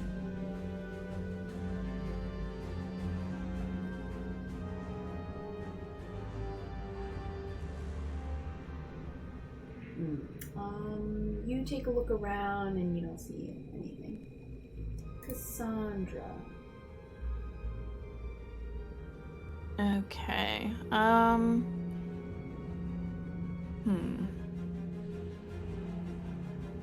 I will.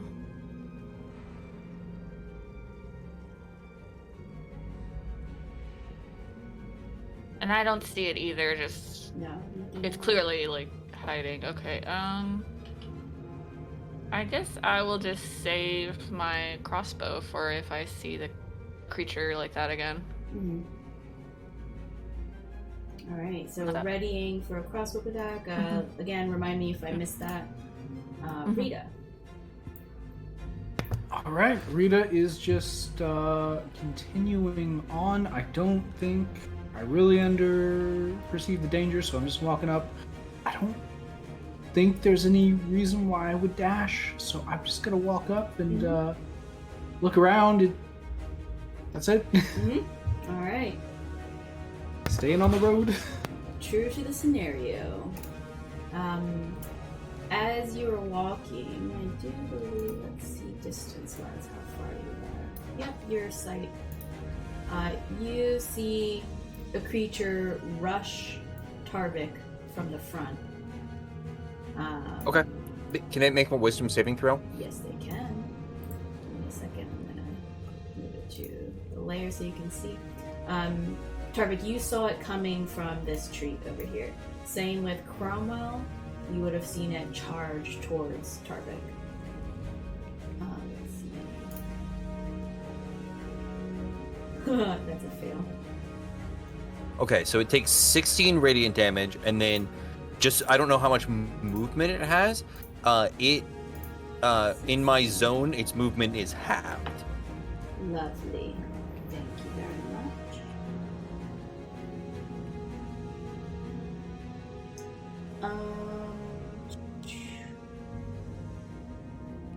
You see it kind of buffed by your spirit guardians, and you can see it like chitters at you, like as its mandibles open and it looks towards you. Let's see. Mm-hmm. All right, so it's going to take a step back, but that's gonna be the end of its turn. And Okay. Tarvik. Wait, did it? Okay, so it did not reach me at all. It just entered the zone and then left. Correct? Oh no, I tried to attack you. Oh, did you? Okay, then Oh would no, I get an didn't. opportunity I attack? I missed the roll. Sorry, I meant to try and No. attack you. Oh, but it misses Yeah. anyway. So it tries to slash Okay. at you. It's a 10. It tries to slash at you, and it misses, and it just takes a step back. So yes, you can take an opportunity attack. Great. 21. Yes, that hits. Okay, so total is 17, 10 slashing. Nice. 7. Oh, excuse me. And then would Cassandra's thing trigger here too? Yeah, did I see it? Or do I just What not have a good is- angle on it? What's your sight? Let me measure. You might not. You might have Yeah. it right now. I might be too far. I think you're too far. 70. Yeah. Oh. Yeah. No problem. I'll readjust Um, next turn. Yeah. Okay, so it attacked. Thank you for the reminder. Yeah, I just moved into nothing. It attacks. Okay, now your turn, Tarvik. Can you make me a wisdom saving throw, please? You should be fine. Sure. 17? Yes, you're fine. Okay. You see it staring at you, the creature's mandibles again opening up, and you're staring at the void, its pitch black eyes, and its saliva-y, very toothy, like mandible opening, but you are unfazed. Right. Just to keep close to it, I think, because it likes to just run away, I'm gonna yell out, "Got it!" and then take a step closer to it. And I'm gonna see if I can try to hit it with my axe again. Alright. 15? Yes, that hits. Okay, so 11 slashing and then 8 thunder. 11, 8. What is your flair to this? I think I'm just going for like violence as this thing is like just staring me dead in the face, like dark eyes, everything. I think I'm just going to just with a very big swing, just like decapitate it and just fling the head over towards to Cromwell over here. Nice. Nice. The big swing, Cromwell, you see the head decapitated flying towards you, and a dull thud to the ground as the body and the head collapse onto the ground. And Cromwell, as you've seen before, but Tarvik, for your first time seeing it, you see the grotesque creature kind of dissipate into darkness and seep into the ground. No trace of a body to be found, and we are out of combat.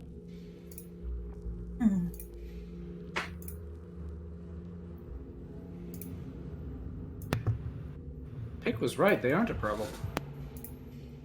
I still haven't seen one. Ironic. Tarvik will also yell out, "Hey, maybe let's avoid getting too close to me for a little bit. I'm not sure if this will hurt you guys or not." Quite fascinating and interesting. I'll try to poke it. The You poking? poke what? It's Spirit Guardians, isn't it? Yeah. Yeah, Do you want to make me a DM? How do you want to roll it? Technically, he has entered the zone. And I'm standing did 5 not foot see him out when of I it, cast- and I'm saying not 5 foot out of it, and I'm like reaching out. But you have entered it if you're poking it, right? That's My the fingers that's the entered thing. it. Okay. Yes. So what's your ruling there, DM? I don't mean, want to. do you find it a foe? So the way, and maybe you want to roll this differently, but I've had this ruled before in different games. It's you can only designate allies you see at the time, and at the time, I think I could only see Cromwell. So I think that they would be classified as at least non-allies. Interesting. I can post the spell description if you would like to take a look and see if that Sure, helps. post it. Let's see if there's anything in there that I'm not remembering.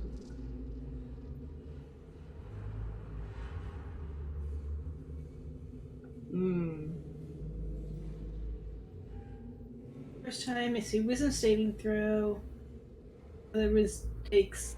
Okay, yeah, I guess you can designate any number of creatures you can see to be unaffected by it. You probably would have only designated Cromwell to be unaffected by it. Okay, And he yeah. did warn, and I did ignore it. Yeah, So- okay, yeah, it's damage.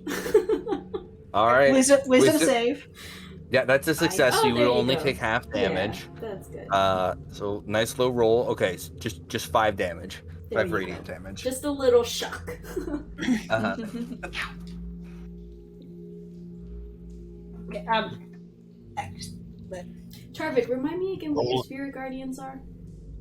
I think I said they were like vaguely sea-based, like kind of like almost look like sea elves, but with like wings that kind of almost resemble like fins more than anything else.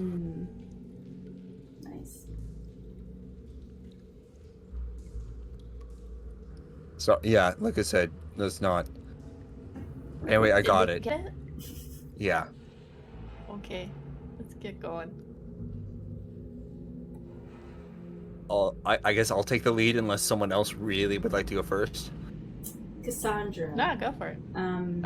As you have this conversation, you hear kind of behind you, towards the houses, Eve, and kind of like again, it's hard to distinguish, but you piece together the "don't leave," though it's a very ominous whisper.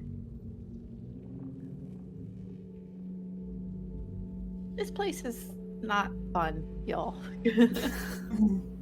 I know Rita's having a blast, but I think there's really sad spirits here.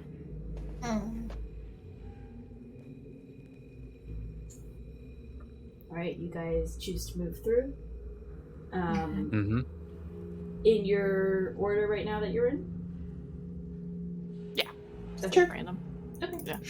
Yeah. Yeah, I'd wait till everybody passed to take up the rear position. Okay, so Cromwell's in the rear, Tarvik is leading forward, Rolen and Rieta are kind of by each other, and then we have Sandra. Okay. I think this is where we'll end tonight, and then we can go to the mine next session. I think this is a pretty nice, clean break.